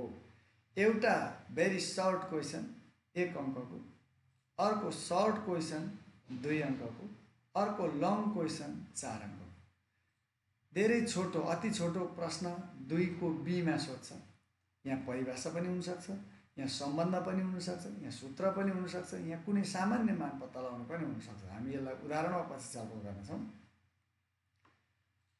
समूह खमा सोध्छ 2 अङ्कको क्वेसन, प्रश्न नम्बर 9 को बीमा हुन्छ त्यो। यो चाहिँ 2 अङ्कको क्वेसन हो। यसमा मध्य वा मध्यिका वा चतुर्थांश, कहिलेकाहीँ रित, कहिलेकाहीँ विस्तार, यी कुराहरू पनि सोधेको हुनसक्छ। प्राय यो 1 अङ्क र 2 अङ्क भएका क्वेसनहरू सर्ट क्वेसनहरू चाहिँ 10 कक्षामा आएर अध्ययन गरेका विषयवस्तुलाई मात्र परीक्षण नगरिकन साना क्लासमा 8 कक्षा 7 कक्षा 6 कक्षा 5 कक्षा 9 कक्षातिर पढेका साना विषयहरूको कतिको ज्ञान छ विद्यार्थीलाई भनेर, ज्ञान कतिको जानेको बुझेको छ भनेर बोधको परीक्षण गर्ने खालको प्रश्नहरू हुन्छन्। त्यसैले सानो क्लासका कुराहरू पनि यहाँ रिभाइज भएर आएका हुन्छन्।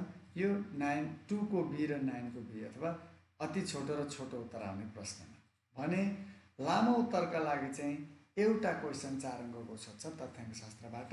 र यो चाहिँ 4 अङ्कको क्वेसन चाहिँ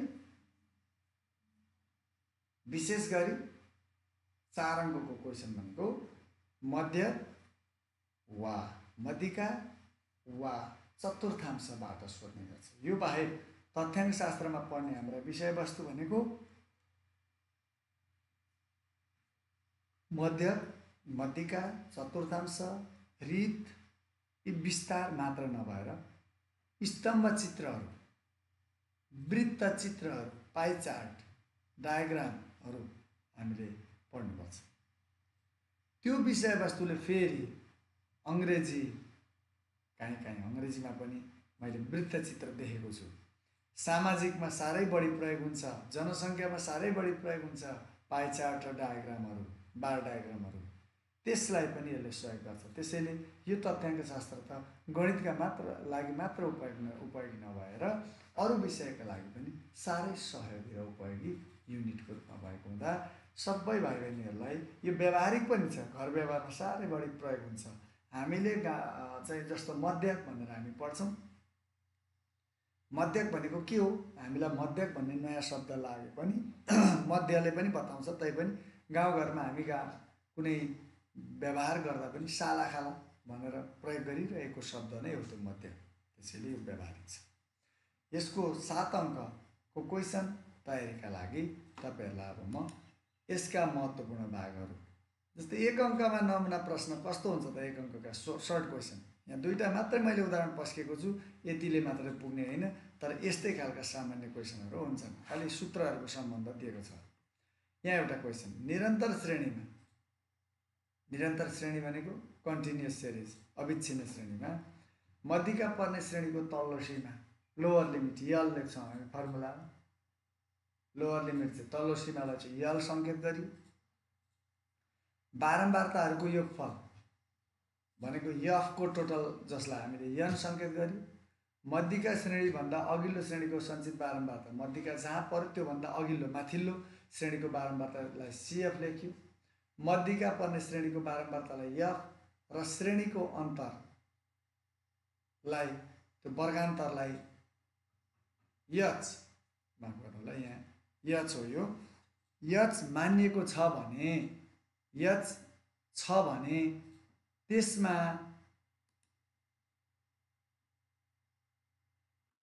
यो एच छ भने श्रेणी अन्तर एच छ भने मध्यिका एमडी, मध्यिकालाई सङ्केत हाम्रो एमडी मानिएको रहेछ। एमडी सङ्केत चाहिँ मध्यिकाको लागि मानिएको छ भने यो चाहिँ मध्यिका निकाल्ने सूत्र के हुन्छ भनेर सोधिदियो। अब मध्यिका निकाल्ने सूत्र के हुन्छ त?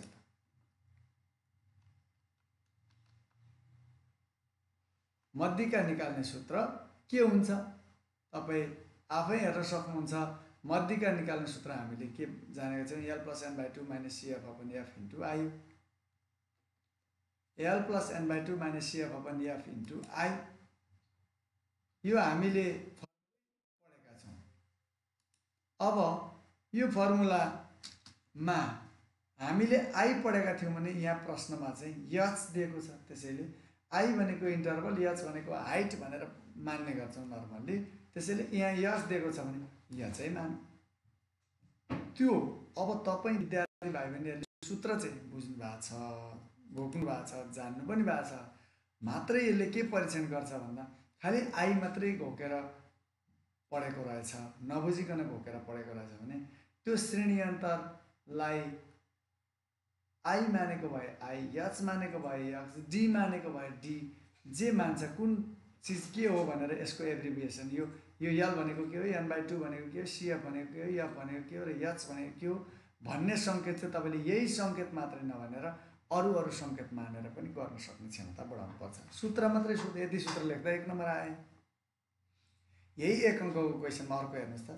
यदि एक्स बार भनेको के हो? मध्य 50 छ, समेसन एफएक्स इक्वल टु 750 छ भने पदहरूको सङ्ख्या निकाल्नुहोस् भन्नु। पदहरूको सङ्ख्या भनेको एन। हामीलाई के थाहा छ फर्मुला भने एक्स बार भनेको समेसन एफएक्स अपन एन हो फर्मुला। अब यहाँ 3टा चिज आयो, एउटा एक्स बार, एउटा एन, एउटा समेसन एफएक्स। यो 3टा मध्ये यहाँ के दियो? एक्स बार दियो, समेसन एफएक्स दियो, बाँकी एन आउँछ। 3टा मध्ये 2वटा भेरिएबलको भ्यालु दियो भने बाँकी एउटाको स्वतः आउँछ। समेसन एफएक्स र एन दियो भने एक्स बार नै आउँछ, एक्स बार र एन दियो भने समेसन एफएक्स नै आउँछ, समेसन एफएक्स र एक्स बार दियो भने एन पनि आउँछ। यही फर्मुलामा राख्दा अब मैले यहाँ के गरेँ भने यो एन र एक्स बार त यहाँ मुनि 1 छ, क्रस मल्टिप्लाई हुन्छ, अनि एन चाहिँ यहाँ राख्यो भने यो एक्स बार यता ल्याउँदा मुनि झर्छ। एन बराबर समेसन एफएक्स का मुनि एक्स बार, फर्मुलै बनाइदिएँ। तपाईँले यो फर्मुलै लेख्नुपर्छ भन्ने छैन। यहाँ एक्स बारको ठाउँमा 50 राख्नुहोस्, समेसन एफएक्सको ठाउँमा 750 राख्नुहोस्, एनको मान एनै राख्नुहोस्, क्रस मल्टिप्लाई गरेर हल गर्नुहोस्, आफै मान आउँछ। होइन मैले यहाँ फर्मुलै डिराइभ गर्छु भन्दा पनि एन यहाँ राख्नुभयो भने एक्स बार मुनि आउँछ, summation FX by X bar. Summation एफएक्सको भ्यालु 750 छ, एक्स बारको भ्यालु 50 छ, भाग गर्नुहोस् 15 एन्सर। यो पनि 1 अङ्कको क्वेसन। 1 अङ्कको क्वेसन खालि फर्मुला कतिको बुझेको छ, सम्झेको छ कि छैन भन्ने खालका प्रश्नहरू हुन्छन्। धेरै ठुलो समस्या समाधान गर्ने खालका प्रश्न होइन। तपाईलाई फर्मुला र त्यो फर्मुलाको सामान्य प्रयोग मात्रै सोध्ने गर्छ। यो 1 अङ्कका क्वेसन। अब 2 अङ्क र 4 अङ्कका क्वेसनलाई चाहिँ सँगसँगै हामीले तयारी गर्नु सान्दर्भिक हुन्छ। त्यसमा के हुन्छ, पहिले त हामीले यसमा के हुन्छ भन्ने विषयवस्तु जानौँ, अनि मात्रै हामी उदाहरण र समाधानतर्फ जानुपर्छ। पहिले आधारभूत ज्ञान मात्रै। आजको कक्षामा तपाईँलाई आधारभूत ज्ञानहरू यहाँ छलफल गराउने छु भने भोलिको कक्षामा तथ्याङ्क शास्त्र सम्बन्धीका 2 अङ्क र 4 अङ्कमा सोधेका प्रश्नहरूको बारेमा तपाईँलाई विस्तृत जानकारी गराउने गरी उपस्थित हुनेछु भोलिको कक्षामा ठिक 7:30 बजे। सायद अब भोलि भनेको हाम्रो तालिका अनुसार आइतबार र सोमबार विज्ञान मङ्गलबार र बुधबार गणित, बिहिबार र शुक्रबार ज्यामिति भएको हुनाले आगामी मङ्गलबार र बुधबारसम्म हाम्रो क्लास चल्नेछ।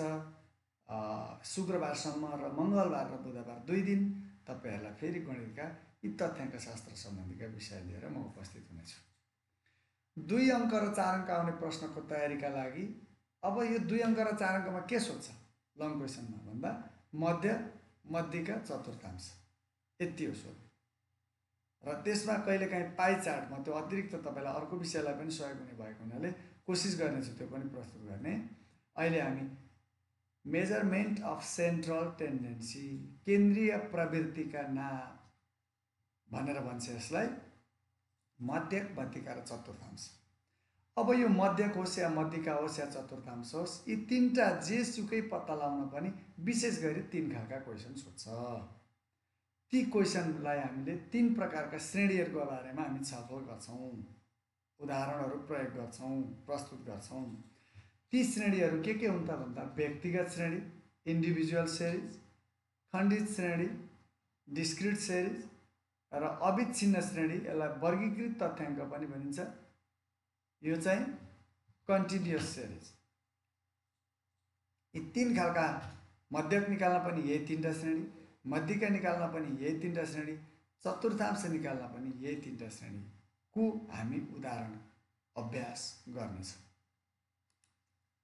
अब यसका लागि आवश्यक सूत्रहरू हेर्नुहोस्। अब म मध्यकमा गएँ। हामीले पढेका सूत्रहरू यो मैले डाइरेक्ट यो कक्षा 10 का भाइ बहिनीहरूसँग केन्द्रित भएकोले हामीले पढिसकेको विषयवस्तु रहेको कारण मैले यहाँ डाइरेक्ट फर्मुलामा गएँ, होइन भने यो फर्मुला कहाँबाट आयो भन्ने कुराको बारेमा नि छलफल गर्नुपर्ने हुन्थ्यो। तर मलाई लाग्छ त्यो त्यत्रो आवश्यकता छैन, किनभने यहाँहरू ती फर्मुला कहाँबाट आयो भन्ने अध्ययन गरिसकेर एसईको तयारीमा भएको र यो हाम्रो कक्षा पनि यसका आधारभूत ज्ञान दिने भन्दा पनि एसई परीक्षा तयारीका लागि पुनर्ताजगी गराउने उद्देश्यले सञ्चालन गरिएको हुनाले केही यसको डिपली त्यस्तो फाउन्डेसनमै गइएको छैन, आधारमै गइएको छैन। जस्तो मध्यक भनेको x बार हो, सङ्केतमा हामी x बार लेख्ने गर्छौँ। व्यक्तिगत श्रेणीमा मध्यक भनेको x bar equal to summation x by n। Summation भनेको खालि यसको अर्थ के टोटल भन्ने हो। दिएको तथ्याङ्कको टोटल सबै तथ्याङ्क जोड्ने र सङ्ख्याले भाग गर्ने। तपाईँ सधैँ प्रयोग गरिरहनु भएको हुन्छ यो, सम्झिनुहोस् त। तपाईँले कक्षा 10 मा कतिवटा विषय पढ्नुहुन्छ? 8 वटा विषय। 8 वटा विषयमा अहिले जिपिए भन्छौँ हामी। अहिले जिपिए तपाईँको एसईमा कति जिपिए आएछ भन्दा 3.6, 3.55, 3.2, 3.10, 4, 1.6 यस्ता जिपिएहरू हामी सुन्छौँ। त्यो कहाँबाट निकाल्नुहुन्छ तपाईँ भन्दा यही व्यक्तिगत श्रेणीको मध्यक निकालेको हो। प्रत्येक विषयमा प्राप्त गरेको ग्रेड पोइन्टलाई अङ्ग्रेजीमा प्राप्त गरेको, नेपालीमा प्राप्त गरेको, विज्ञानमा, गणितमा सबै 8 वटै विषयमा प्राप्त गरेको ग्रेड पोइन्टहरू तपाईँ जोड्नुहुन्छ। त्यो भनेको समस्या नै हो, सबै विषयको जोड्नुहुन्छ। अनि कतिवटा विषय 8 ले भाग गर्नुहुन्छ। 8 वटा विषय भएकोले 8 ले भाग गर्नुहुन्छ। 8 वटा जोड्नुहुन्छ, 8 ले भाग गर्नुहुन्छ। 2टा जोड्नुभयो, 2 ले भाग गर्नुहोस्। 5 वटा जोड्नुभयो, 5 ले भाग गर्नुहोस्। यही हो यो फर्मुला भनेको। जति तथ्याङ्क छ त्यो सबैलाई जोड्नुहोस्, त्यसलाई कतिवटा जोड्नुभयो त्यति सङ्ख्याले भाग गर्नुहोस्। त्यही हो x बार व्यक्तिगत श्रेणीमा। खण्डित श्रेणीमा समेसन fx अपन n। यहाँ f भनेको के हो भन्दा फ्रिक्वेन्सी हो, बारम्बारता। यो व्यक्तिगत श्रेणीको अलिकति एडभान्स रूप हो। यो अलि व्यापक, अलि ठुलो तथ्याङ्कलाई हामी व्यक्तिगत श्रेणीमा अब 40 वटा दियो, 50 वटा दियो, 20 वटा, 30 वटा दियो भने सबै जोड्नलाई त अत्यन्तै समय लाग्छ, लामो हुन्छ, गाह्रो हुन्छ। त्यसैले त्यसलाई छोटो बनाउन के गर्छौँ हामी? तथ्याङ्कीय कार्य गर्छौँ। तथ्याङ्क शास्त्रमा पहिले तथ्याङ्क सङ्कलन हुन्छ, त्यसको तालिकीकरण हुन्छ, त्यसको प्रस्तुतीकरण हुन्छ र त्यसको विश्लेषण हुन्छ। तथ्याङ्क शास्त्रमा जम्मा 4 वटा कामहरू हुन्छ। त्यसमध्ये यदि एउटै तथ्याङ्क लामो धेरै भयो, यहाँ चाहिँ 50 जना विद्यार्थीको गणित विषयमा पाएको प्राप्ताङ्कको औसत निकाल्नु पर्यो भने 50 जनाको 50 वटा जोडेर 50 ले भाग गर्ने हो। तर त्यसलाई छोटो बनाउने हो भने कुनै न कुनै त दोहोरिएको होला नि। 5 अङ्क ल्याउने चाहिँ 7 जना रहेछन् भने त्यो 7 वटा 5 जोड्नुको सट्टा 5 5 5 5 7 वटा जोड्नुको सट्टा जोड दोहोरिएको जोडको छोटो रूप भनेको गुणन हो। त्यसैले 5 सट्टा 35 भनेर एकैचोटि गर्न सक्छौँ। त्यसैले 5 7 पटक दोहोरियो भनेर त्यो 7 भनेको चाहिँ 7 पटक दोहोरिनु भनेको फ्रिक्वेन्सी हो। Frequency into X FX upon N भन्ने दोस्रो सूत्र हो। तेस्रो अविच्छिन्न श्रेणी कन्टिन्युअस सिरिजमा चाहिँ अब 0 देखि 10 सम्म 10 देखि 20 सम्म जस्तो यस्तो वर्गान्तर दिएको अवस्थामा एक्सको ठाउँमा यम 0 देखि 10 सम्म ल 5 7 पटक दोहोरियो भन्दा त 5 7 35 गुणन गर्यो। तर 0 देखि 10 सम्मका अङ्क 7 पटक छ भने 0 सँग गुणन गर्ने कि 10 सँग गुणन गर्ने भन्दा एउटा कन्स्ट्यान्ट भ्यालु मिड पोइन्टसँग 0 र 10 को बिचमा 5 पर्छ भने 5 सँग गुणन गर्ने भनेर मिड पोइन्ट पत्ता लगाउने एउटा मात्रै फर्मुला मैले यहाँहरु सामु प्रस्तुत गरेको छु। तर यो अविच्छिन्न श्रेणीका क्वेशनहरुलाई अथवा यी तथ्याङ्कशास्त्रका यी क्वेशनहरुको मध्यक निकाल्नका लागि एउटा डाइरेक्ट मेथड छ, अर्को एजुम्सन मेथड छ, अर्को स्टेप डेभिएसन मेथड छ। फरक फरक मेथडहरु छन्। तपाईलाई अहिलेसम्म परीक्षामा यो विधिबाट गर्नुहोस् भनेर त्यस्तो तोकेर दिएको छैन, खाली मध्यक गणना गर्नुहोस् भन्ने भएको हुनाले सबैभन्दा यो डाइरेक्ट मेथड अलि सर्टकट छ, सजिलो छ, छोटो छ र नर्मल विद्यार्थीहरुलाई पनि बुझ्नलाई सजिलो भएको हुनाले मैले अहिले एउटा मात्र फर्मुला यहाँ प्रस्तुत गरेको हुँ। यति मात्रै चाहिँ होइन, यो बाहेक अरु दुईटा विधिहरु पनि छन्। मैले यो डाइरेक्ट मेथडद्वारा सर्टकट मेथडद्वारा यो चाहिँ मध्यक निकाल्ने सूत्र यहाँहरु सामु प्रस्तुत गरेँ।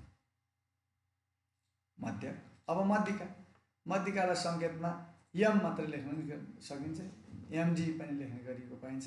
तपाई आफ्नो संकेत लेख्नुहोस्। मध्यका लेखेर ब्राकेटमा ए पी लेख्नुभयो भने पनि नहुने चाहिँ होइन, तर नर्मली एमडी लेख्ने गरिन्छ र मैले यहाँ यो संकेत दिएँ। अब विशेष गरी यसमा पनि फेरि तीनटा श्रेणी हुन्छन्, एउटा व्यक्तिगत श्रेणी, एउटा खण्डित श्रेणी, एउटा अविच्छिन्न श्रेणी। अब मध्यका भनेको चाहिँ के हो भन्दा पोजिसनल भ्यालु हो, बिचमा के पर्छ भन्नु नै हो मध्यक भनेको पनि, मध्यका भन्नु पनि। र यो मध्यका निकाल्नका लागि बिचमा के पर्छ भन्नका लागि चाहिँ तपाई एउटा कक्षा एउटा बेन्चमा परेको एउटा बेन्चमा 5 जना विद्यार्थी सपोज बसेका छन् भने हाइटका आधारबाट को चाहिँ यिनीहरुको एभरेज हाइट कति होला भनेर चाँडो पत्ता लगाउनु पर्यो भने यो मध्यका पत्ता लगाउने विधिलाई प्रयोग गर्छ। के गर्ने? पहिले क्रम मिलाएर राख्ने, अकॉर्डिङ टु हाइट हो जो अग्लो अग्लो अग्लो बनाउने, बिचमा जो छ त्यसको हाइट निकाल्ने, एभरेज हाइट यो हो भनेर हामी एउटा एप्रोक्सिमेटली भ्यालु भन्न सक्छौं। त्यो नै मध्यका हो। त्यसैले पहिले बढ्दो क्रममा घट्दो क्रममा मिलाएर राख्ने, नर्मल्ली हामी घट्दो भन्दा पनि बढ्दो क्रममै मिलाएर एसेन्डिङ अर्डरमै मिलाएर राख्ने चलन हुन्छ र त्यो उपयुक्त हुन्छ। चतुर्थांशहरुलाई यो गाह्रो हुन सक्छ। चतुर्थांशका लागि चाहिँ यो घट्दो क्रममा राख्यो भने कहिलेकाहीँ उल्टो उत्तर जस्तो आएर अल्मलिएको जस्तो हुन सक्छ भाइ बहिनीहरुलाई। त्यसैले बढ्दो क्रममा मिलाएर राखौं। त्यसपछि पहिले क्रम मिलाउने, अनि के पर्छ बिचमा खोज्ने हो, मध्यका पर्ने स्थान खोज्ने हो। अनि स्थान खोजेपछि त्यो स्थान पत्ता लगाएपछि त्यहाँ जे छ त्यही नै मध्यका हुन्छ भनेर खोज्ने हो। त्यसैले मध्यका पर्ने स्थान, एमडी पर्ने स्थान चाहिँ के हुन्छ, n+1/2 औं पद हुन्छ। n+1/2 औं पदको मान हुन्छ, त्यहाँ जे हुन्छ त्यही मध्यका हुन्छ। खण्डित श्रेणीमा पनि सेम त्यही हो, त्यहाँ त क्रम मिलाउनै पर्दैन, तालिका दिएको हुन्छ, बारम्बारता तालिका। अब म पछि छलफल गर्नेछु यो पछाडि कस्तो हुन्छ व्यक्तिगत श्रेणीको प्रश्न, कस्तो हुन्छ खण्डित श्रेणी र कस्तो हुन्छ अविच्छिन्न श्रेणीको प्रश्न भन्ने हामी छलफल गर्नेछौँ। एमडी भनेको n+1/2 औं पद सेम। अविच्छिन्न श्रेणीमा कन्टिन्युअस श्रेणीमा चाहिँ मध्यका पर्ने स्थान n+1/2 औं पद नभएर n/2 औं पद हुन्छ। यसको कारण म बताउने छु उदाहरणको क्रममा। किन भने अविच्छिन्न श्रेणी कस्तो हुन्छ, 0 देखि 10, 10 देखि 20 वर्गान्तर दिएको हुन्छ, त्यहाँ कुन पद पर्छ वा पर्दैन भन्ने आधारबाट यहाँ +1 किन नगरिएको भन्ने कुरा चाहिँ म तपाईलाई उदाहरणमा प्रस्तुत गर्नेछु। पहिले कहाँ पर्छ, n/2 औं पदमा पर्छ। त्यो ठाउँमा पर्ने ठाउँ पत्ता लगाएपछि अगाडि हेर्यो भने त त्यहाँ त 5 थियो भने पो 5 एन्सर भन्ने हो। 0 देखि 10 सम्म हुन्छ भनेपछि 0 कि 10 कि 1 2 3 4 0 देखि 10 को के चाहिँ एन्सर हो भन्नका लागि त्यो पद पत्ता लगाइसकेपछि मध्यिका निकाल्ने सूत्र छ n+n/2 - CF/F * I। यो फर्मुला लगाएर हामी मध्यिका निकाल्छौँ। अब चतुर्थांशमा जान्छौँ। चतुर्थांश भनेको 4 सिङ्गो वस्तुलाई 4 टुक्रा बनाउने, 4 टुक्रा त सिङ्गो भइहाल्यो, बाँकी रह्यो 3 टुक्रा। 3 टुक्रा भयो भने चाहिँ टुक्राहरू भयो। पहिलो टुक्रालाई पहिलो चतुर्थांश, दोस्रो टुक्रालाई दोस्रो चतुर्थांश, तेस्रो टुक्रालाई तेस्रो चतुर्थांश भयो, चौथो पनि टुक्रा भयो भने त सिङ्गो भइहाल्यो, त्यो अंश नै भएन। त्यसैले Q1, Q2, Q3 भनेर हामीले अहिलेसम्म भाइ बहिनीहरूले प्रयोग गरिरहनु भएको छ। र Q1 पहिलो चतुर्थांश, Q2 दोस्रो चतुर्थांश, Q3 तेस्रो चतुर्थांश, Q4 त हुँदै हुँदैन, किन भन्दा 4वटा पुरा हुने बित्तिकै त सिङ्गो भइहाल्यो, अंश नै भएन। त्यसैले 4वटा मध्ये Q2 भनेको त आधी हो नि त, दोस्रो 2टा हुनु भनेको त 4वटाको आधी हो। त्यसैले Q2 भन्नु नै मध्यिका हो। यसकारण मध्यिका र चतुर्थांश फरक नसम्झौँ। चतुर्थांशलाई प्रयोग गर्ने विधि सम्झेर हामी हिसाब गऱ्यौँ भने Q2 जसरी पत्ता लगाउँछौँ त्यो नै मध्यिका हो भनेर हामी क्लियर हुन सक्छौँ। जो सेम मध्यिकाकै प्रक्रिया हो। व्यक्तिगत श्रेणीमा बढ्दो क्रममा मिलाउने अनि n+1/4 औँ पदको मान निकाल्ने। तर Q1 छ भने यो T भनेको चाहिँ Q1 नै हुनसक्छ, Q2 नै हुनसक्छ, Q3 नै हुनसक्छ। 1 छ भने यहाँ 1 ले गुणन, 2 छ भने 2 ले गुणन, 3 छ भने 3 ले गुणन भने यो Tले चाहिँ टर्म भने। खण्डित श्रेणीमा पनि सेम त्यही हो, n+1/4 औँ पद Q1/1 ले गुणन, 2/2 ले गुणन, 3/3 ले गुणन गर्ने हो। र अविच्छिन्न श्रेणीमा पनि QT पर्ने स्थान चाहिँ Tn/4, Q1 पर्ने भनेको भयो 1n/4, Q3 भनेको भयो 3n/4 औँ पद हुन्छ। अनि त्यो औँ पद त्यो कहाँ पर्छ त्यो पद पत्ता लगाइसकेपछि अब त्यो पदमा जस्तो 50 देखि 100 सम्म अथवा 50 देखि 60 सम्म, 20 देखि 30 सम्म भन्ने पद आयो भने त्यो पदमा 20 देखि 30 मध्ये के चाहिँ हो भन्नका लागि l+n/2 - CF/F * I भनेर मध्यिकामा लगाउँथ्यौँ भने यहाँ जे जुन टर्म हो, जुन पद हो, पहिलो हो कि Q1 हो कि Q2 हो कि Q3 हो, 1/1n/4 यहाँ जे औँ पदको सूत्र लगाएको छ त्यही सूत्र चाहिँ यहाँ प्रयोग हुन्छ। यसरी तथ्याङ्क शास्त्रमा मध्य, फेरि पनि म यहाँलाई सम्झाउन चाहन्छु, मध्यको पनि व्यक्तिगत खण्डित र अविच्छिन्न, मध्यिकाको पनि व्यक्तिगत खण्डित र अविच्छिन्न, र चतुर्थांशको पनि व्यक्तिगत खण्डित र अविच्छिन्न, तीनवटै श्रेणीका हामीले सूत्रहरूको सामान्य तपाईँहरूले जानेकै हो, देखेकै हो, बुझेकै हो, प्रयोग गरेकै हो, मैले सम्झाउन चाहेँ। र अब भोलिको दिनमा, भोलिको कक्षामा तपाईँहरूलाई म यिनै सूत्रहरूको प्रयोग गरेर व्यक्तिगत श्रेणी, खण्डित श्रेणी र अविच्छिन्न श्रेणी सम्बन्धी र अन्य थप केही प्रश्नहरू सम्बन्धी तपाईँलाई सहयोग गर्ने उद्देश्यसहित केही सामग्रीहरू लिएर प्रश्नहरू, नमुना प्रश्न र त्यसको समाधानका प्रक्रियाहरूको बारेमा सामग्री लिएर उपस्थित हुने वाचा गर्दछु। त्यसमध्येमा आज तपाईँलाई यो जाँदा जाँदै अन्तिममा एउटा 2 अङ्क आउने प्रश्नको नमुना हेर्नुहोस् त, कस्तो रमाइलो प्रश्न छ। 9 को बीमा सोध्ने, x बार चाहिँ 3 + a * 3 - a छ, 3 + a * 3 - a छ। अब यहाँ x बार चाहिँ 3 + a * 3 - a, समेसन fx चाहिँ 441 सरी यहाँ 49, यो 49 यहाँ दिएको क्वेसन के छ भन्दा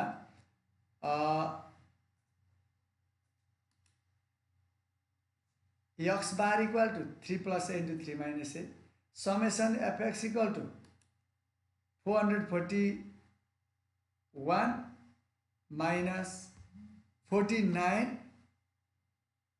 49a² भए पदहरूको सङ्ख्या पत्ता लगाउनुहोस् भनेर क्वेसनले सोध्यो।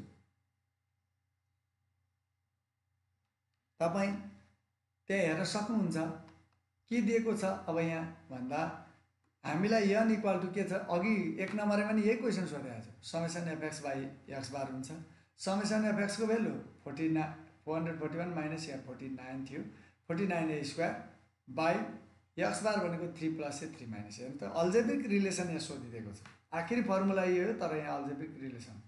अब यो तलको त फ्याक्टर नै छ, फ्याक्टराइज भएकै छ, प्रोडक्टकै रूपमा छ। यो मासतिर 49 कमन आउँछ, 49 कमन आयो भने यहाँ 9 माइनस ए स्क्वायर हुन्छ। अब 9 भनेको 3 को स्क्वायर हो, ए स्क्वायर माइनस बी स्क्वायरको फर्मुला लाउनुहोस् त, A minus B A plus B, 3 minus A 3 plus A हुन्छ, दुईटै काटिन्छ, बाँकी रहेको कति 49। यही हो 2 नम्बरको क्वेसन। यस्ता खालका प्रश्नहरू तपाईँ हामीलाई सोध्ने गर्छ। यी प्रश्नहरू, यस्ता प्रकृतिका प्रश्नहरू चाहिँ तपाईँहरूसँग लिएर आगामी कक्षामा तथ्याङ्क शास्त्र सम्बन्धीका 2 अङ्क र 4 अङ्कका प्रश्नहरू लिएर उपस्थित हुने बाचासहित आजको कक्षाबाट म बिदा माग्नुभन्दा अगाडि तपाईँलाई यी आजको यस कक्षामा छलफल गरेका विषयवस्तुमा केही जिज्ञासा भए तपाईँ आफ्नो प्रतिक्रिया, आफ्नो जिज्ञासा कमेन्ट बक्समा राख्नुहोस्। हामी त्यसमा तपाईँलाई सम्बोधन गर्ने, समाधान गर्ने कोसिस गर्नेछौँ। र म यो तयारी कक्षा, यो पुनर्ताजगी कक्षा सञ्चालन गर्ने नगरपालिका परिवारलाई धन्यवाद दिँदै म यो प्रत्यक्ष रूपले लाइभ फेसबुक लाइभमा जोडिनुहुने भाइ बहिनीहरूको उत्तरोत्तर प्रगतिको कामना र तपाईँहरू जोडिने साथीहरूले, जोडिन बाँकी रहनुभएका साथीहरूलाई खाँदबारी नगरपालिका अनलाइन एजुकेसन युट्युब च्यानलबाट सब्सक्राइब गरेर त्यहाँबाट चाहिँ डाउनलोड गरेर ती मेटेरियलहरू तपाईँका साथी समक्षसम्म पुर्याउन सहयोग गर्नुहोस्। अहिलेको यो सङ्क्रमणबाट घरमै बस्नुहोस्, आफू पनि सुरक्षित रहनुहोस्, अरूलाई पनि सुरक्षित राख्नुहोस्, आफू बाँच्नुहोस्, अरूलाई पनि बचाउनुहोस् र भरपुर यस्ता सामग्रीको प्रयोग गर्ने। यी बाहेक हामी खाँदबारी नगरपालिका कार्यालयबाट सञ्चालन भएको बाहेक अन्य एनसिईटीका त्यस्ता धेरै सामग्रीहरू तपाईँका शिक्षकहरूले तपाईँलाई दिनुभएको छ। ती साइटहरू मार्फत पनि विषयवस्तुहरू खोज्नुहोस्। अन्य रेडियोबाट पनि परीक्षा सहयोगी सामग्रीहरू प्रस्तुत भइरहेका छन्। त्यस्ता सामग्रीहरू बढीभन्दा बढी चाहिँ प्रयोग गरेर, खोजेर तपाईँ परीक्षाको तयारी गर्नुहोस्। परीक्षाको तयारीले तपाईँको जीवनको अगाडिको अग्रगमनका लागि बाटो तयार हुने छ। त्यसैले यो पढेको चिज कहिल्यै खेर जाँदैन। त्यसैले यहाँहरू मेहनत गर्नुहोस्, यहाँहरूको दिन शुभ बितोस् भन्दै आजको कक्षाबाट म विषयगत सहजकर्ता शिक्षक मेदिनी घिमिरे, महेन्द्र मावि मानेभन्ज्याङ तथा अनुप तामाङ खाँदबारी नगरपालिकाका आइटी इन्जिनियर हामी बिदा माग्छौँ। धन्यवाद, नमस्कार।